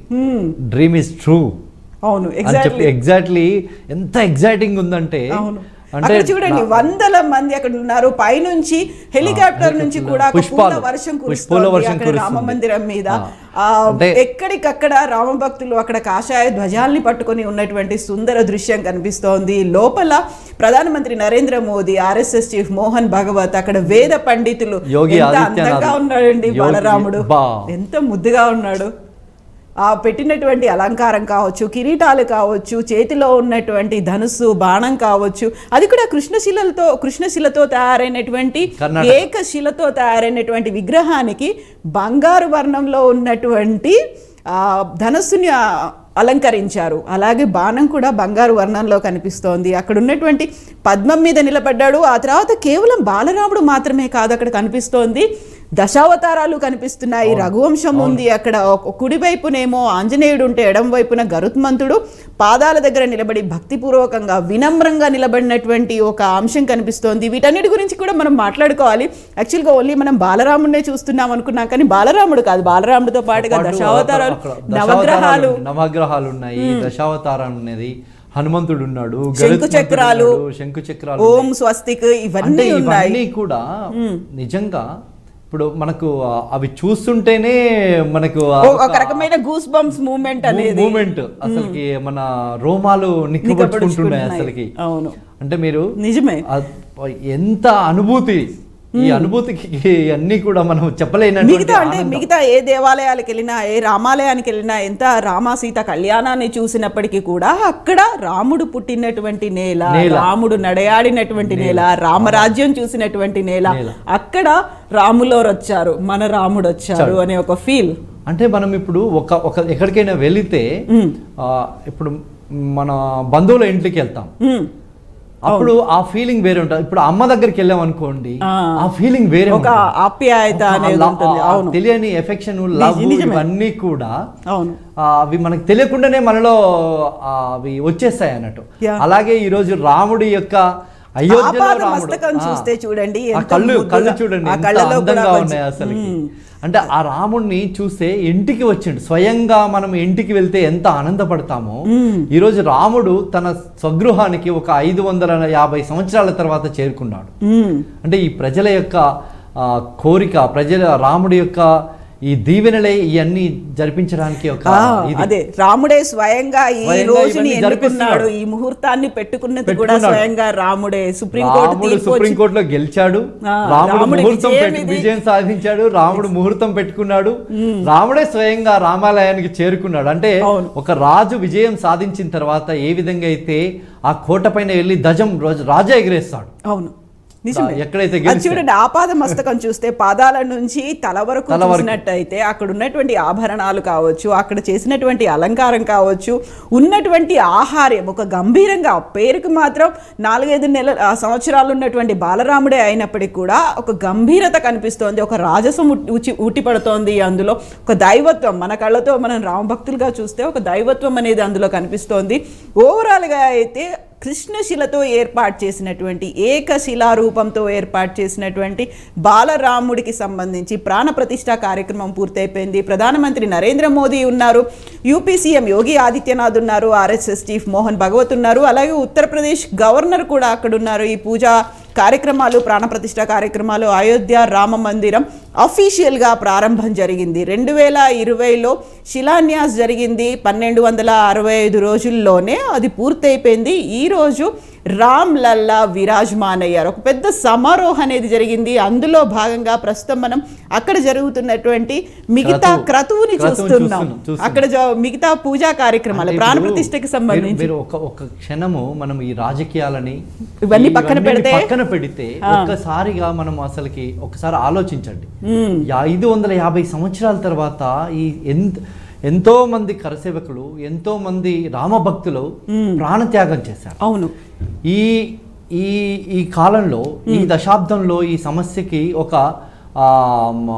అదేమంటారు దాని సమస్య తొలగిపోయింది, సొల్యూషన్ వచ్చింది, ఆ సమస్య పరిష్కారమే. సొల్యూషన్ తీసుకొచ్చినటువంటి నరేంద్రుడు నిజంగా ఆ నరేంద్రుడే ఈ కార్యక్రమం ఈ రూపంలో రాముడే నరేంద్రుడిని తీసుకొచ్చేసి ఆ కార్యాన్ని చేయించుకున్నాడు. కాబట్టి ఆ నరేంద్రుడికే ఈ కార్యక్రమం చేసేటువంటి అర్హత, భాగ్యము అదన్నీ కూడా ఆయనకే ఉన్నాయి ఖచ్చితంగా. ఎందుకంటే ఒక రాజ్యం గెలిచినప్పుడు రాముడి ఒక రాజు ఎట్లయితే ని ప్రకటిస్తారో ఈరోజు మనం కూడా ఈ యొక్క కార్యక్రమాన్ని గెలిపించినటువంటి గెలవడానికి తీసుకొచ్చినటువంటి ఇప్పుడు మీరు ఈ ఉద్యమంలో దశాబ్దాల కాలంగా జరిగినటువంటి ఉద్యమంలో ఎన్నోసార్లు కర్ఫ్యూలు జరిగాయి, ఎంతో మంది ప్రాణాలు త్యాగం చేశారు, బలిదానాలు చేశారు, వందలాది మంది, వేలాది మంది, లక్షలాది మంది కరసేవకులు పాల్గొన్నారు. కానీ సమస్య పోలేదు. కానీ ఈరోజు నరేంద్ర మోడీ వచ్చిన తర్వాత ఈ సమస్యకి తుది రూపం అంటే సమస్యని అదేమంటారు అది ఒక భక్తిపూర్వకంగా లేకుంటే వినమ్రంగా సగర్వంగా రావాల్సినటువంటి ఒక ఆన్సర్ అనేది ఒక చిన్న దెబ్బ తగలకుండా, ఒక్కరికి ఒక కర్ఫ్యూ లేకుండా, ఒక ఆంక్షలు లేకుండా అన్ని కూడా రాముడే దగ్గరుండి చేయించాడు అనిపిస్తుంది. అంటే కోర్టులో కేసు గెలవడం కావచ్చు, నరేంద్ర మోడీ చేసినటువంటి ప్రయత్నం కావచ్చు, అవన్నీ చూస్తుంటే మనకి మీరు చూడండి అయోధ్యలో మేము కరసేవ 92 డిసెంబర్ 6 రోజు జరిగిన రోజు దేశమంతా అల్లకల్లోలం. అసలు దేశంలో లేదు, అసలుకి ఎన్ని రోజులు పడుతుందో తెలియదు. అటువంటి రోజు నుంచి ఈ రోజు పోల్చుకుంటే మనకు ఈ రోజు దేశంలో ఎక్కడ కూడా అల్లర్లు లేవు. అన్ని మతాల ప్రజలు సాదరంగా స్వాగతం పలుకుతున్నారు. రామయ్యకి రామనామ జపం చేస్తున్నారు. అన్ని మతాల ప్రజలు, అన్ని ప్రాంతాల ప్రజలు, అన్ని భాషల ప్రజలు అందరూ కూడా రామనామ జపం చేస్తూ రాముడు నిజంగా ఉండాలి మన దేశానికి, రామరాజ్యం మళ్ళీ రావాలి, రాముడు పరిపాలించినటువంటి ఆ యొక్క రోజులు వస్తే మనమందరం సుభిక్షంగా ఉంటామని నమ్ముతున్నారు ప్రజలందరూ. ఇప్పుడు అక్కడ పాదాల దగ్గర పూజలు జరుగుతున్నాయి. అక్కడ ప్రధానమంత్రి నరేంద్ర మోదీ స్వయంగా చేస్తున్నారు. ఇప్పుడు 5.5 అడుగుల ఎత్తు ఉన్నటువంటి బాలరాముణ్ణి మనం చూస్తున్నాము. నిలువెత్తు విగ్రహంగా చెప్పడానికి చూడడానికి బాలరాముడే అయినప్పటికి కూడా నిలువెత్తు విగ్రహంగా ఉన్నటువంటి బాలరామును చూస్తున్నాము. అక్కడ పూజా కార్యక్రమాలు, క్రతు అనేది ఇంకా కొనసాగుతోంది. ప్రాణప్రతిష్ఠ తర్వాత జరగాల్సినటువంటి కార్యక్రమానంతా వేద పండితులు అక్కడ నిర్వహిస్తున్నారు. ప్రధానమంత్రి నరేంద్ర మోదీ స్వయంగా తన చేతులతో దానికి సంబంధించినటువంటి పూజా కార్యక్రమాలని చేస్తున్నారు. ఆ అలంకారం, ఆహార్యం వీటన్నిటిని ఎంత చెప్పినా తక్కువే, ఎంత చూసినా తనివి తీరదు. ఇదంతా మన అదృష్టం. అంటే మనము ఎంతో మంది ప్రాణ త్యాగం చేశారు, ఎంతో మంది కలలు కన్నారు, ఆలయం కట్టాలి అని వందల ఎదురు చూపులు అయ్యాయి. అంటే ఎన్నో దశాబ్దాలు జరిగిపోయినాయి, ఎన్నో కోట్ల మంది ఆ కోరిక తీరలేదు, తీరకుండానే వాళ్ళు తను చాలించారు. కానీ నిజంగా మనం ఈరోజు అవన్నీ చూడడం అంటే మనం అది అదృష్టం దానికి మనం సాక్షిభూతం అయ్యాం, మనమే సాక్ష్యం. ఎగ్జాక్ట్లీ. సో మీరు కన్న కలలు లేకుంటే మీరు చేసిన పోరాటం ఇవన్నీ కూడా అంటే హిందువులు కన్న కలలు, ఈ దేశంలో ఉన్నటువంటి రాముడి భక్తులు కన్న కలలు నిజమయ్యాయి. అంటే మీ మొక్కలను కన్న కలలే కాదండి, ఇప్పుడు మేము అందరము 140 కోట్ల మంది ప్రజలు, ప్రపంచవ్యాప్తంగా ఉన్నటువంటి రాముడి యొక్క భక్తులు, రాముడిని ఆరాధించే వాళ్ళు అందరూ కన్న కళ ఈరోజు నిజమైంది. నిజమే. అక్కడ చూస్తూ ఉంటే అది కేవలం ప్రధానమంత్రి నరేంద్ర మోదీ ఒక దేశానికి ఒక అధ్యక్షత వహిస్తున్నారు, లేకుంటే ప్రజల్ని పాలిస్తున్నారు, ఒక పొజిషన్లో ఉన్నారు ప్రధానమంత్రి నరేంద్ర మోదీ. ఆ పదవి, ఆ హోదాలో ఆయన పూజలు చేస్తున్నప్పటికీ మనం కూడా అక్కడ ఉన్నాము అనే ఒక భావన కలుగుతుంది. అంటే నరేంద్ర మోడీ గారి యొక్క ఇది కూడా మీరు గమనిస్తే గత 11 రోజులుగా ఆయన కఠోర శ్రమ అంటే దీక్ష తీసుకున్నారు. రోజు అంటే ఒక ప్రధానిని మనం ఏ విధంగా ఊహించుకుంటాము అంటే ఈ దేశంలో మనకు గుర్తొచ్చిన తర్వాత ప్రధాని అంటే అదొక పెద్ద ఒక పదవి, ఒక హోదా, అసలు ఆయన తాకలేము, వాళ్ళని దగ్గర నుంచి కూడా చూడలేము అనుకున్నాం. కానీ అదే నరేంద్ర మోడీ గారు ఈరోజు అవన్నీ పక్కన పెట్టి, ఆ రాజకీయాలని, ఆ పదవిని అవన్నీ పక్కన పెట్టి ఒక సామాన్య రాముడి భక్తుల్లాగా నిజంగా అసలుకి అవి అన్ని గగురు పొడిచే విషయాలు. దీనికి కూడా ఒక మనకి రామాయణానికి సంబంధించి ఉన్నటువంటి చరిత్రలో కూడా రామాయణంలో వివరించినట్టుగా లంక నుంచి అయోధ్యకి రాముడు, సీత, లక్ష్మణుడు, ఆంజనేయుడు చేరుకుంటున్నప్పుడు మధ్యలో రామేశ్వరం ధనుష్కోళ్ళు అక్కడ ఆగారు, పూజలు చేశారు, శివలింగానికి అర్చన చేశారు అన్నట్టుగా రాముడు మోదీ కూడా అక్కడికి వెళ్ళి ఆ పూజలు అవన్నీ చేసి మళ్ళీ ఇక్కడికి రావడం చూడండి. అనుకోని సంఘటనలు ఇవన్నీ మనం ఏదో చేస్తే వచ్చే సంఘటనలు కావు ఇవి. నిజంగా అదొక రాముడు ఆజ్ఞ లేకుండా, శివుడు ఆజ్ఞ లేకుండా చీమ కూడా కుట్టదని చెప్పేసి మన చరిత్రలో ఉంది. అలాగే రాముడు ఆజ్ఞ లేకుండా రాముడు యొక్క కార్యం ఎలా జరుగుద్ది చెప్పండి. రాముడే స్వయంగా తన శిష్యులని కావచ్చు, తన భక్తులని నరేంద్ర మోడీ లాంటి భక్తుల్ని ఎన్నుకున్నాడు, ఆయనతో చేయించుకుంటున్నాడు. ఆయన రాముడే చేయించుకున్నట్టున్నాడు స్వయంగా. లేకుంటే ఒక ప్రధానమంత్రి కఠోర శ్రమ తీసుకొని ఒక నేలపైన పడుకోవడం ఏంటి చెప్పండి. 11 రోజులుగా భోజనం చేయకుండా ఒక మంచి నీళ్ళు, ఒక కొబ్బరి నీళ్ళు తాగి తన యొక్క దీక్షని, రాముడిని అంటే ఒక స్వామీజీలు హిమాలయాలకు వెళ్ళి తపస్సు చేసినప్పుడు ఏ విధంగా అయితే వాళ్ళు ఉంటారో ఆ విధమైనటువంటి దీక్ష తీసుకొని ఈరోజు రాముడిని ఒక ప్రాణ ప్రతిష్ఠ తన చేతుల మీదుగా చేస్తున్నాడు. అంటే రాముడే స్వయంగా తనతోటి చేయించుకుంటున్నాడు, ఆదేశాలు ఇచ్చాడు రాముడు, వాటిని ఫాలో అవుతున్నారు. అంతే. ఇప్పుడు ఒక ప్రధానమంత్రి అప్పుడు కరోనా వచ్చినప్పుడు మనకు ఒక మంత్రం చెప్పాడు. అంటే మనందరం కూడా ఈ విధంగా ఉండాలని అందరూ పాటించారు, దేశంలో ఉన్నటువంటి ప్రజలందరూ. రాముడు కూడా ఈ రోజు అందరికీ ఆదేశం ఇచ్చాడు, నరేంద్ర మోదీ గారు ఈ కార్యక్రమాన్ని నిర్వహిస్తారని. అంటే దేశంలో ఉన్న ప్రజలందరూ కూడా ఇష్టంతో, అంటే దేశంలో ఉన్న ప్రజలందరూ కూడా ఈరోజు రాముడి యొక్క కార్యక్రమాన్ని నరేంద్ర మోడీ చేయాలని కోరుకుంటున్నారు. అవును. అయితే అక్కడ చూస్తే మనకి ఆ పూజలు చేస్తున్న దాంట్లో ప్రతి ఒక్కరిలోనూ ఆ భక్తిభావం కనిపిస్తోంది. మనం ఎప్పుడెప్పుడు దర్శనం చేసుకుందామా అనేది ఉంటుంది. ఒక ప్రౌడ్ మూమెంట్, అది ఒక గర్వకారణం. ఎస్, అనుకున్నాము, సాధించాము కదా, సాధించాం. అక్కడికి వెళ్ళినప్పుడు రాముణ్ణి దర్శనం చేసుకోవడానికి బాలరాముణ్ణి మందిరంలోకి వెళ్ళి చూసుకోవాలి ప్రాణప్రతిష్ఠ తర్వాత, ఎప్పుడెప్పుడు వెళ్ళి చూద్దామా అనేటువంటి ఒక బలమైన కోరిక అనేది ఎలా అయితే ఉందో ప్రతి ఒక్కరిలో ఉంది ఆ కోరిక. ఇప్పుడు మీరు కోట్లాది మంది ప్రజలకు ఎప్పుడు చేరుకుంటామా, ప్రతి ఒక్కరికి ఏ రోజు వెళ్దామా అనే అంటే అవకాశం ఇప్పుడు అక్కడ ఉన్నటువంటి పరిస్థితుల ప్రభావం వల్ల ఎక్కువ మందిని ఆహ్వానించలేకపోవచ్చు. కానీ రాబోయే రోజులలో అయోధ్య నగరము మరో రామరాజ్యం కాబోతుంది. ఒకవేళ ఇన్విటేషన్స్ అనేవే కనుక లేకుంటే, ఇలాంటి రెస్ట్రిక్షన్స్ అనేవి లేకుంటే, ప్రోటోకాల్ ఇష్యూస్ అనేది, సెక్యూరిటీ ఇష్యూలు, అక్కడ ఉన్నటువంటి వాతావరణ పరిస్థితులు ఇవన్నీ లేకపోతే ఈ రోజు దేశమంతా అక్కడే ఉండేవాళ్ళు కదా. దేశమంతా కూడా అక్కడే ఉంటుండే, అయోధ్య సరిపోయేది కాదేమో. అవును, అటువంటి పరిస్థితి ఉండే. రాబోయే రోజులలో ఖచ్చితంగా అయోధ్య నగరము ఈ ప్రపంచంలో చెప్తున్నానండి కవిత గారు, ఒక గొప్ప నగరంగా, మహానగరంగా, అంటే ప్రపంచంలో మొట్టమొదటిగా చూడాల్సినటువంటి ప్లేస్ ఏదైతే ఉంటుందో మొట్టమొదటి ఆధ్యాత్మిక నగరం, రామరాజ్యం, రాముడు ఏలినటువంటి రాజ్యం ఎలా ఉంటది అని చెప్పుకోవడానికి ఖచ్చితంగా అది జరగబోతుంది, ఖచ్చితంగా జరగబోతుంది. ఎందుకంటే ఆ నగరం, అయోధ్య నగరం అంతా కూడా ఇక ఈ రోజు నుంచి చూడండి, మీరు మొన్న వెళ్ళొచ్చారు కదా, ఇప్పటికే మారిపోయింది. అక్కడ ఎక్కడికక్కడ ఉన్నటువంటి వీధులు కావచ్చు, అక్కడ ఉన్నటువంటి సుందరీకరణ, అభివృద్ధి, వీటన్నిటితో పాటుగా మారిపోయింది. అండ్ వాళ్ళు కూడా 100 ఏళ్లుగా ఎదురు చూస్తున్నటువంటి రాముడు వచ్చేసాడు. అయోధ్య పురవాసులు కూడా ఎప్పుడా మా రాముడు మళ్ళీ మా రామాలయానికి వస్తాడా, మా రామాలయం ఎప్పుడు నిర్మాణం అవుతుందా అని చెప్పేసి అయోధ్యలో మీరు ఏ యొక్క ఇల్లును తాకండి. ఇప్పుడు మేము కరసేవకు వెళ్ళాం. కరసేవకు వెళ్ళినప్పుడు అక్కడ ఉన్నటువంటి ప్రజలు మతాలకు అతీతంగా, భాషలకు అతీతంగా మేము ఒక నెల రోజులు మాకు భోజనం పెట్టారు. వాళ్ళ ఇంటి ముందు ప్రతి ఒక్క గృహం ముందు స్వచ్ఛందంగా ఒక పొయ్యి పెట్టేసి వంట చేయడం. అప్పుడు ఏముంటుందంటే మాకేం ఫుడ్ అంటే పూరి బెల్లం, బెల్లం ఇచ్చేవాళ్ళు అన్నట్టు, పూరికి బెల్లం ఇచ్చేవాళ్ళు. అదే కాంబినేషన్ అక్కడ. అంటే ప్రతి ఒక్కరు స్వచ్ఛందంగా వచ్చేసి, అంటే రాముడి కోసం వచ్చారు. కరసేవకుల్ని ఒక రాముడి యొక్క దూతలుగా, రాముడి యొక్క భక్తులుగా, రామదండుగా వాళ్ళు చూశారన్నట్టు. కాబట్టి ఆ రోజు మేము కరసేవకులో పాల్గొనగలిగాం. లేకపోతే ఆ రోజు ఉన్నటువంటి ప్రభుత్వాలు మనకు అండగా లేవు. కేంద్ర ప్రభుత్వం ఆ రోజు మనకు అండగా లేదు. అయినా కానీ దాన్ని ఛేదించగలిగామంటే రాముడి యొక్క కృప, రాముడి యొక్క ఆదేశం, రాముడి యొక్క ఆజ్ఞతోటి అదంతా చేయగలిగాం మనం.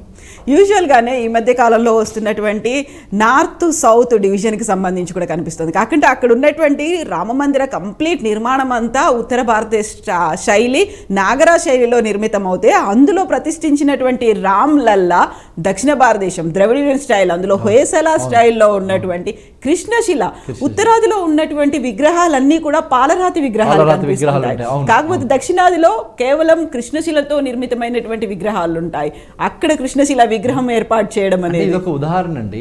దేశమంతా కూడా రాముడు వెనకాల ఉన్నాడు అంటే రాముడు ఉత్తర భారతానికో దక్షిణ భారతానికో ఒక పరిమితమైనటువంటి వ్యక్తి కాదు. రాముడు దేశం మొత్తానికి రాముడు.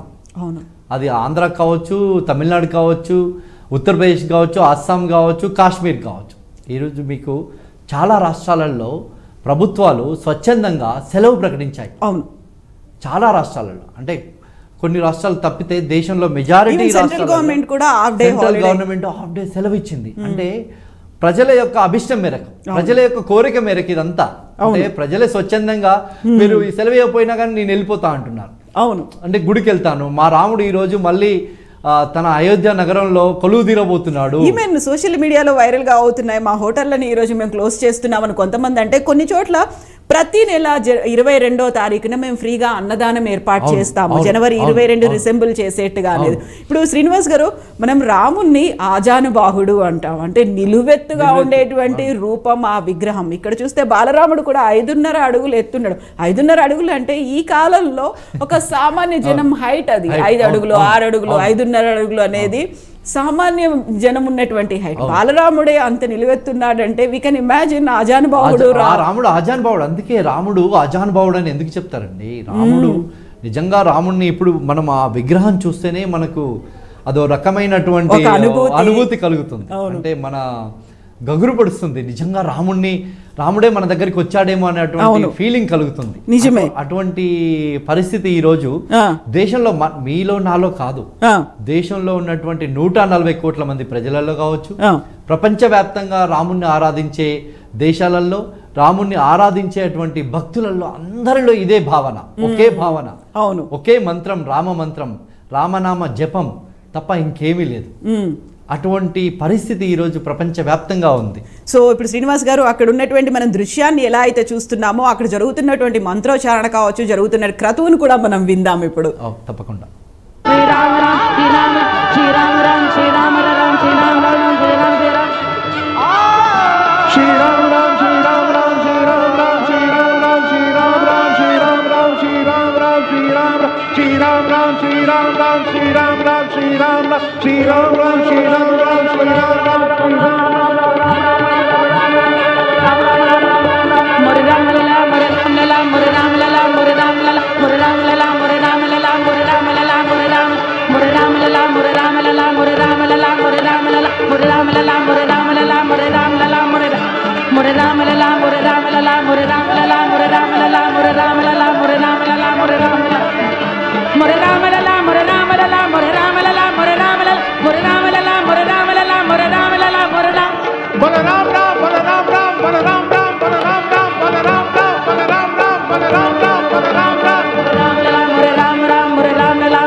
सभी संतों आप खड़े हो सकते हैं।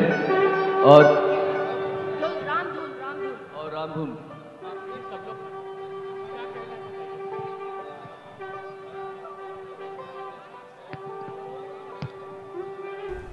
कुछ ही मिनट में సో శ్రీనివాస్ గారు అక్కడ ఉన్నటువంటి అపురూపమైనటువంటి దృశ్యం, సుందర దృశ్యం అనేది, ఒక క్రతువు అనేది కంప్లీట్ అయిపోయింది. రామ మందిరము, దివ్యమైన రామ మందిరాన్ని చూస్తుంటే అవును, అసలు నిజంగా మనము అదృష్టవంతులుగా భావించాల్సినటువంటి అవసరం ఉందండి. ఎగ్జాక్ట్లీ. ఇంతకాలం తర్వాత, ఇన్ని వందల ఏళ్ళ ఎదురు చూపుల తర్వాత నిజంగా రామాయణంలో వనవాసం అనేది కేవలం 14 ఏళ్ళు మాత్రమే ఉంది రాముడికి. ఆ తర్వాత 14 ఏళ్ల తర్వాత అయోధ్యకి చేరుకున్నాడు, తన రామ మందిరానికి చేరుకున్నాడు, అక్కడ ఆ పట్టాభిషేకం అయింది, రామరాజ్యాన్ని స్థాపించాడని చెప్పుకున్నప్పటికీ మారిన పరిస్థితుల కారణంగా తన సొంత ఇంటిని కోల్పోయాడు రాముడు.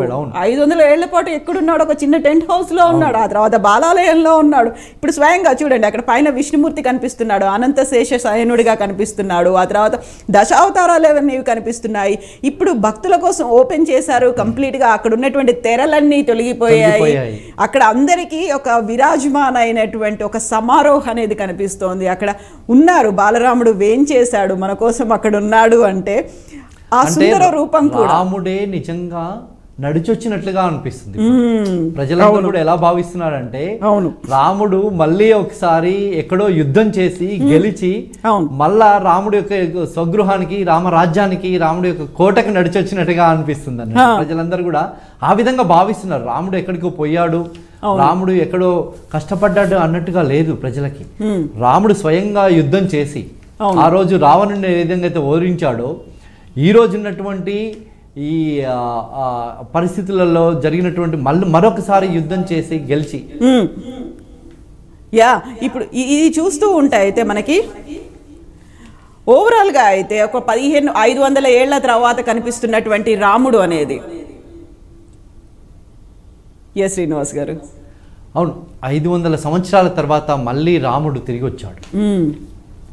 ఆ రామరాజ్యం మళ్ళీ రాబోతుంది. అవును, అంటే ఆ రోజుల్లో రామరాజ్యం గురించి మనకు పుస్తకాలలో చిన్నప్పుడు చెప్పేవాళ్ళు అన్నట్టు, రామరాజ్యం ఎలా ఉండేది అనేది. అప్పుడే మనం ఆ స్టోరీ వింటుంటే, మన తెలుగు టీచరు, మన హిందీ టీచరు చెప్తుంటే, ఆ స్టోరీ వింటుంటే అటువంటి రాజ్యం ఎప్పుడు వస్తుంది, నిజంగా మనం అప్పుడు ఎందుకు లేము అనేటువంటి భావన కలిగేది మన చిన్నప్పుడు. కానీ నిజంగా మళ్ళీ ఆ రామరాజ్యం రాబోతుంది అంటే మళ్ళీ మనం చూడబోతున్నాం. నిజంగా మన అదృష్టం ఎంత అదృష్టం చెప్పండి. సో హారతి కూడా ఇస్తున్నారు బాలరాముడికి, పూజలు ఆ క్రతువులన్నీ పూర్తయ్యాయి కాబట్టి మంగళహారతి అనేది జరుగుతోంది. అక్కడ జయ జయ ధ్వానాలు, రామనామ జపం, జై శ్రీరామ్ నినాదాలు, శ్రీరామ జయ రామ జయ జయ రామ అనేటువంటి నినాదాలు ఇవన్నీ కూడా కనిపిస్తున్నాయి. సో వీటన్నిటినీ చూస్తూ ఉంటే ఎప్పుడెప్పుడు వెళ్దామా అనేటువంటి ఒక ఆసక్తి, ఉత్సుకత. ఇప్పుడు బాలరాముడికి కుడివైపున చూసుకున్నట్టయితే ఆంజనేయ స్వామి కనిపిస్తున్నారు, ఎడమ వైపున గరుత్మంతుడు. ఆ ఇద్దరి విగ్రహాలకి కూడా అందులో ఉన్నటువంటి దాంట్లో చెక్కినటువంటి వాటికి కూడా పూలమాలలు వేసి వాటిని కూడా అందంగా అలంకరించి అద్భుతంగా ఉన్నటువంటి ఒక దృశ్యం అనేది కనిపిస్తోంది. అక్కడ హనుమంతుడే అక్కడ ఉన్నారు. రామబంటు రూపంలో హనుమంతుడు లాగా చేస్తున్నారు. అక్కడ ఉన్నటువంటి ఆదిత్యనాథ్ గారు అవును ఆ విధంగా అంటే రాముడి యొక్క సేవలో తరించడం అనేది అది ఎంతో అదృష్టం చేస్తే గానీ రాదు. అటువంటి పరిస్థితి ఈ దేశంలో. అంటే రామ భక్తులు విజయంగా మనము గర్వంగా గౌరవంగా చెప్పుకోవాల్సినటువంటి సుదినం ఇది. ఒక భవ్యమైనటువంటి రామ మందిరం, ఒక దివ్యమైనటువంటి రామ మందిరం మళ్ళీ అయోధ్యలో నిర్మాణం జరిగింది. అవును, ఎప్పుడు వెళ్ళాలా, ఎప్పుడు దాన్ని చూడాలా, అవును, ఆ రాముడిని స్వయంగా కనులారా వీక్షించాలా అని చెప్పేసి ప్రజలందరూ వెయిట్ చేస్తున్నారు. కోట్లాది మంది ప్రజలు, ఒకరు ఇద్దరు కాదు. అవును. సో ఎప్పుడెప్పుడు ఆ ముహూర్తం వస్తుందా? ఎందుకంటే ఇప్పుడే రావద్దు అనేది ఒక రామతీర్థ క్షేత్ర ట్రస్ట్ కూడా అనౌన్స్ చేసింది. ఇప్పుడున్నటువంటి కార్యక్రమాలు ఈ రోజు రాకండి, రేపు రాకండి, 24 తర్వాత నుంచి మళ్ళీ కరసేవకులు మీలాంటి వాళ్ళు ఎవరైతే రామ జన్మభూమి కోసం అక్కడ రామ మందిర నిర్మాణం రామ జన్మభూమిలోనే జరగాలి అని కోరుకున్నారో వాళ్ళందరికీ మేము ఆహ్వానిస్తున్నాము. కాబట్టి కొంచెం సమయం తీసుకొని రండి. అందులోనూ అక్కడ వాతావరణ పరిస్థితులు చలి ఎక్కువగా ఉంటుంది. ఆ ప్రాంతం ఉత్తరప్రదేశ్, ఉత్తర భారతదేశం అంతా కూడా ఈరోజు చలితోటి ఈ రోజు పర్లేదు కొంచెం 20 degrees ఏదో ఉన్నట్టుగా చెప్తారు. రాముడు చూసుకున్నాడు, రామరాజ్యం రాబోతుందనే దానికి ఇది ఒక శుభ సూచకం. 4 days back coldest day in అయోధ్యగా నమోదైంది. అయోధ్యలో ఉన్నారు కదా, ఒక వారం రోజులు ఉండొచ్చారు. అప్పుడు ఎలా ఉంది, ఈ రోజు ఎలా ఉంది, అంత సడన్ గా ఎందుకు చేంజ్ అయిపోతుంది? అవును, అంటే దేశమే మారిపోతుంది అనే దానికి ఇదొక నిదర్శనం. రామరాజ్యం రాబోతుంది అనే దానికి ఇదొక నిదర్శనం. అంటే వెదర్ కూడా సహకరించడం అంటే మామూలు విషయం కదండి. నిజంగా రాముడే ఆ విధంగా చేసుకుంటున్నాడు. నిజమే. అక్కడ హారతితో పాటుగా వింజామరలతో ఆయనకి సేవ కూడా జరుగుతోంది. అక్కడ కంప్లీట్గా ఒక సంప్రదాయబద్ధంగా ఏవేవైతే ఏర్పాట్లు ఉంటాయో ప్రాణప్రతిష్టకు ముందు నుంచి, అంటే ఒక వారం రోజుల ముందు నుంచి జరగాల్సినటువంటి యజ్ఞయాగాదులు అవన్నీ జరుగుతూ వచ్చి కరెక్ట్గా ప్రాణప్రతిష్ఠ రోజు జరగాల్సినటువంటి మహాక్రతువు ఏదైతే ఉందో వాటన్నిటి కూడా. ఇక గర్భాలయానికి సంబంధించి చూసుకుంటే కూడా గర్భాలయం కూడా చాలా అందంగా సుందరంగా కనిపిస్తోందండి. అక్కడ కూడా కమలమే ఉంది, అక్కడ పద్మం ఉంది, పద్మాసన స్థితుడే అంటే ఆ ఆసనంలో ఉన్నటువంటి బాలరాముడు ఉన్నాడు. గర్భాలయంలో ఉన్నటువంటి ఆ డిజైన్, ఆర్కిటెక్ట్ కూడా చూడండి ఎంత అందంగా సుందరంగా. రాముడి కాలంలో ఆ విధంగా ఉండేది అన్నట్టు మనకి చరిత్ర ఉంది కదా, చరిత్రలో ఉన్నట్లుగా ఈరోజు రామాలయం నిర్మాణము ఒక మామూలు విషయం కాదండి. అంటే వందలాది సంవత్సరాల క్రితం అప్పట్లో ఏ విధంగా రాముడి యొక్క రాజ్యంలో రాముడి యొక్క గృహం ఏ విధంగా ఉండేదో ఆ విధంగా నిర్మాణం రెప్లికేట్ చేస్తూ దాన్ని ఆ విధంగా నిర్మాణం చేయడం జరిగింది. ఎంతో మంది శ్రమించి ఎంతో మంది కార్మికులు ఈరోజు వందలాది రోజులుగా ప్రయత్నం చేసిన కారణంగా ఈరోజు మళ్ళీ మనం రాముడి యొక్క ఆలయాన్ని, రామరాజ్యాన్ని చూడబోతున్నాం. దాని వెనకాల ఎంతో మంది, ఎన్నో వందల మంది శ్రామికులు కావచ్చు, ఇంజనీర్లు కావచ్చు, ఎంతో మంది ఉన్నారు.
500 ఏళ్ల పాటు ఒక నిరీక్షణ, ఉద్యమాలు, పోరాటాలు, వీటన్నిటి తర్వాత చరిత్రలో నిలిచిపోయేటువంటి రోజుగా ఉండబోతోంది 2024 జనవరి 22. రామ్ లల్లా విరాజమాన్ అయ్యారు.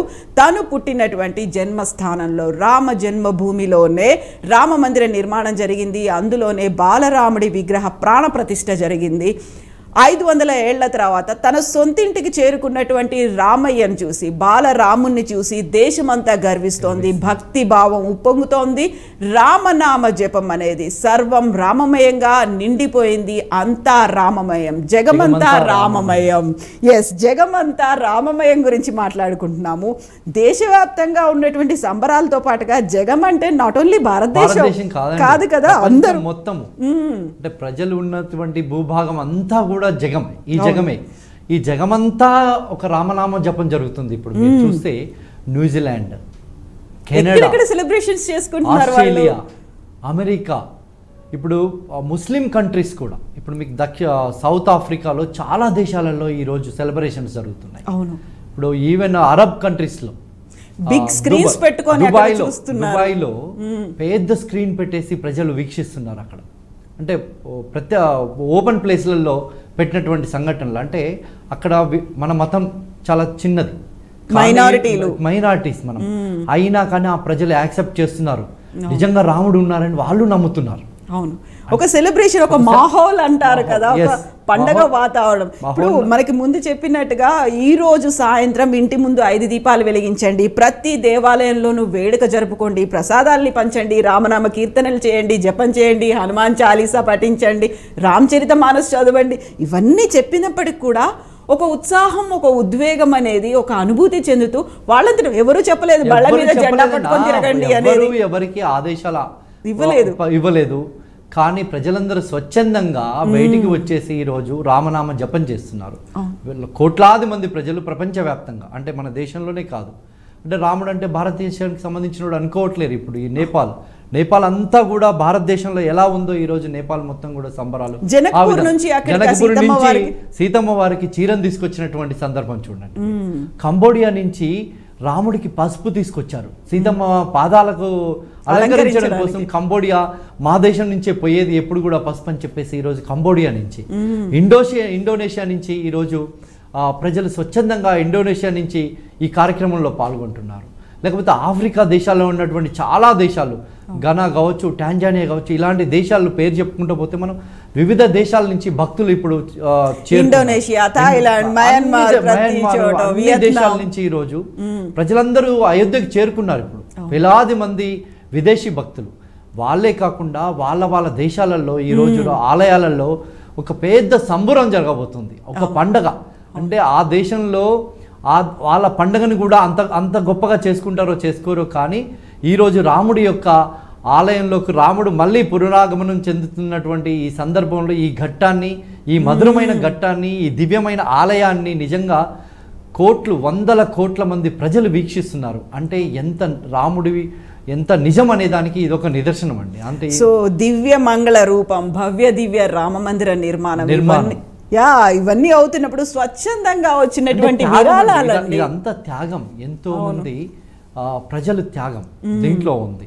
రామశిలలు, రామ జ్యోతులు, రామ రథయాత్ర, రామ పాదుకలు, అద్వానీ గారు, మురళీ మనోహర్ జోషి గారు, ఇలాంటి గొప్ప వ్యక్తుల యొక్క త్యాగం దీంట్లో. నరేంద్ర మోడీ గారి యొక్క శ్రమ, కృషి ఫలించింది. అంటే దీని వెనకాల చాలా పెద్ద చరిత్ర ఉందండి. అంటే దశాబ్దాల కాలంగా జరుగుతున్నటువంటి పోరాటం ఈరోజు అంతం పలికింది అంటే దాని వెనకాల ఎన్నో వందల వేల లక్షల మంది యొక్క త్యాగ ఫలితం ఈరోజు అది అదేమంటారు, దాన్ని మనం ఒక అనుభవించబోతున్నాం. మనం అవును, ఒక అనుభూతిని పొందుతున్నాం మనం మన కళ్ళతోటి. ఆ అనుభూతిని రాముడి యొక్క ఆ రూపాన్ని చూస్తే, ముఖార విందాన్ని చూస్తుంటే అసలుకి మనం నిజంగా రాముడితోటి రామరాజ్యంలోనే ఉన్నామా అనేటువంటి అనుభూతిని చెందుతున్నాం మనం. ఇప్పుడు సుప్రీంకోర్టు తీర్పు తర్వాత శ్రీరామ జన్మభూమి తీర్థక్షేత్ర ట్రస్ట్ ఏర్పడింది. మేము భక్తుల నుంచి విరాళాలు అడుగుతున్నాము, స్వచ్ఛందంగా ఎంతైనా పర్లేదు, ₹1 దగ్గర నుంచి మీకు తోచిన కొద్దీ మీ శక్తి కొలది పంపించండి అంటే ఇప్పటిదాకా పంపించారు, ఇంకా చాలు పంపించకండి అని చెప్పినప్పటికీ పంపిస్తుంటే ఇక్కడ స్వచ్ఛందంగా విరాళాల రూపంలో కావచ్చు, ఒక కానుకల రూపంలో వస్తున్నటువంటి అతిపెద్ద గంట, అతిపెద్ద తాళం, పాదుకలు ఇవన్నీ చూస్తూ ఉంటే స్వచ్ఛందంగా ఇంకా చాలు విరాళాలు వద్దు అంటే కానుకలు వస్తున్నాయి. మీరు చూపించినటువంటి, మీరు అక్కడికి వెళ్ళి వీడియో విజువల్స్ తీసుకొచ్చారు కదండి, అవన్నీ కూడా చూస్తుంటే ఇవన్నీ కూడా స్వచ్ఛందంగా చేశారు. అంటే నిజంగా ప్రభుత్వం తలుచుకుంటే ప్రభుత్వమే చేయగలదు ఈ పని అంతా. అవును, లేకపోతే ఈ దేశంలో ఉన్నటువంటి ఉన్నతమైనటువంటి రిచెస్ట్ పీపుల్ని ఏ ఒక్కరిని అడిగినా కానీ ఆ ఒక్కరే చేయగలరు, చేస్తామని ముందుకొచ్చారు కూడా.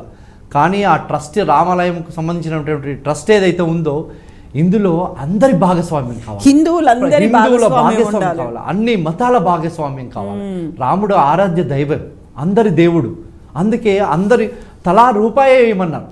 అంటే ఒక శ్రామికుడు, ఒక రైతు, ఒక రిక్షా కార్మికుడు అందరు కూడా నా వంతు నేను ₹10 ఇచ్చాను రాముడికి అని చెప్పి ఫీల్ అవుతున్నటువంటి, అది ఎంత గొప్ప గర్వపడాల్సినటువంటి విషయం. అంటే రథయాత్ర సమయంలో కూడా మా ఊరు నుంచి వెళ్తోంది, లేకుంటే మా ఇంటి దగ్గరికి రావాలి అన్నటువంటి ఒక ఉత్సాహం, ఒక ఆనందం అనేది అంటే మహిళలు ఇప్పుడు ఈ అంటే రథయాత్రలో కావచ్చు, ఇప్పుడు కావచ్చు, మహిళల యొక్క పాత్ర మనం చాలా చెప్పుకోవాల్సినటువంటి అవసరం.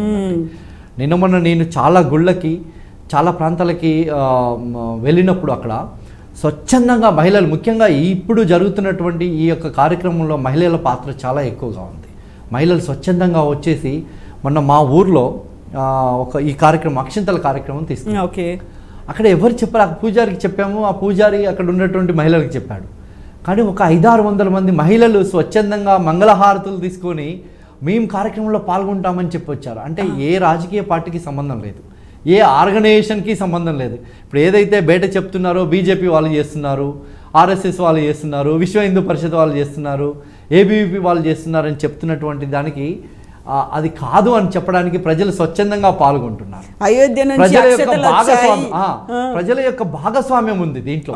నాది, నేను రాముడికి అది ₹1 పంపించాను, నేను రాముడికి ₹100 పంపించానని చెప్పేసి ప్రతి ఒక్కరు స్వచ్ఛందంగా బయటకు వచ్చేసి రాముడు అక్షింతలు తీసుకొని నేను రాముడి యొక్క దర్శనం చేసుకుంటా అని చెప్పేసి స్వచ్ఛందంగా ప్రజలు బయటకు వస్తారు. ముస్లిమ్స్ కూడా ఒక డొనేషన్ గా ఇచ్చినటువంటి కానుకల రూపంలో పంపించినవి కూడా చాలా మంది ముస్లిమ్స్ ఇప్పుడు మనము ఈ ప్రయత్నం జరుగుతున్నప్పుడు అందరినీ అడగాలని చెప్పేసి నిర్ణయం తీసుకుంది ఆ రామాలయ ట్రస్ట్ ఏదైతే ఉందో.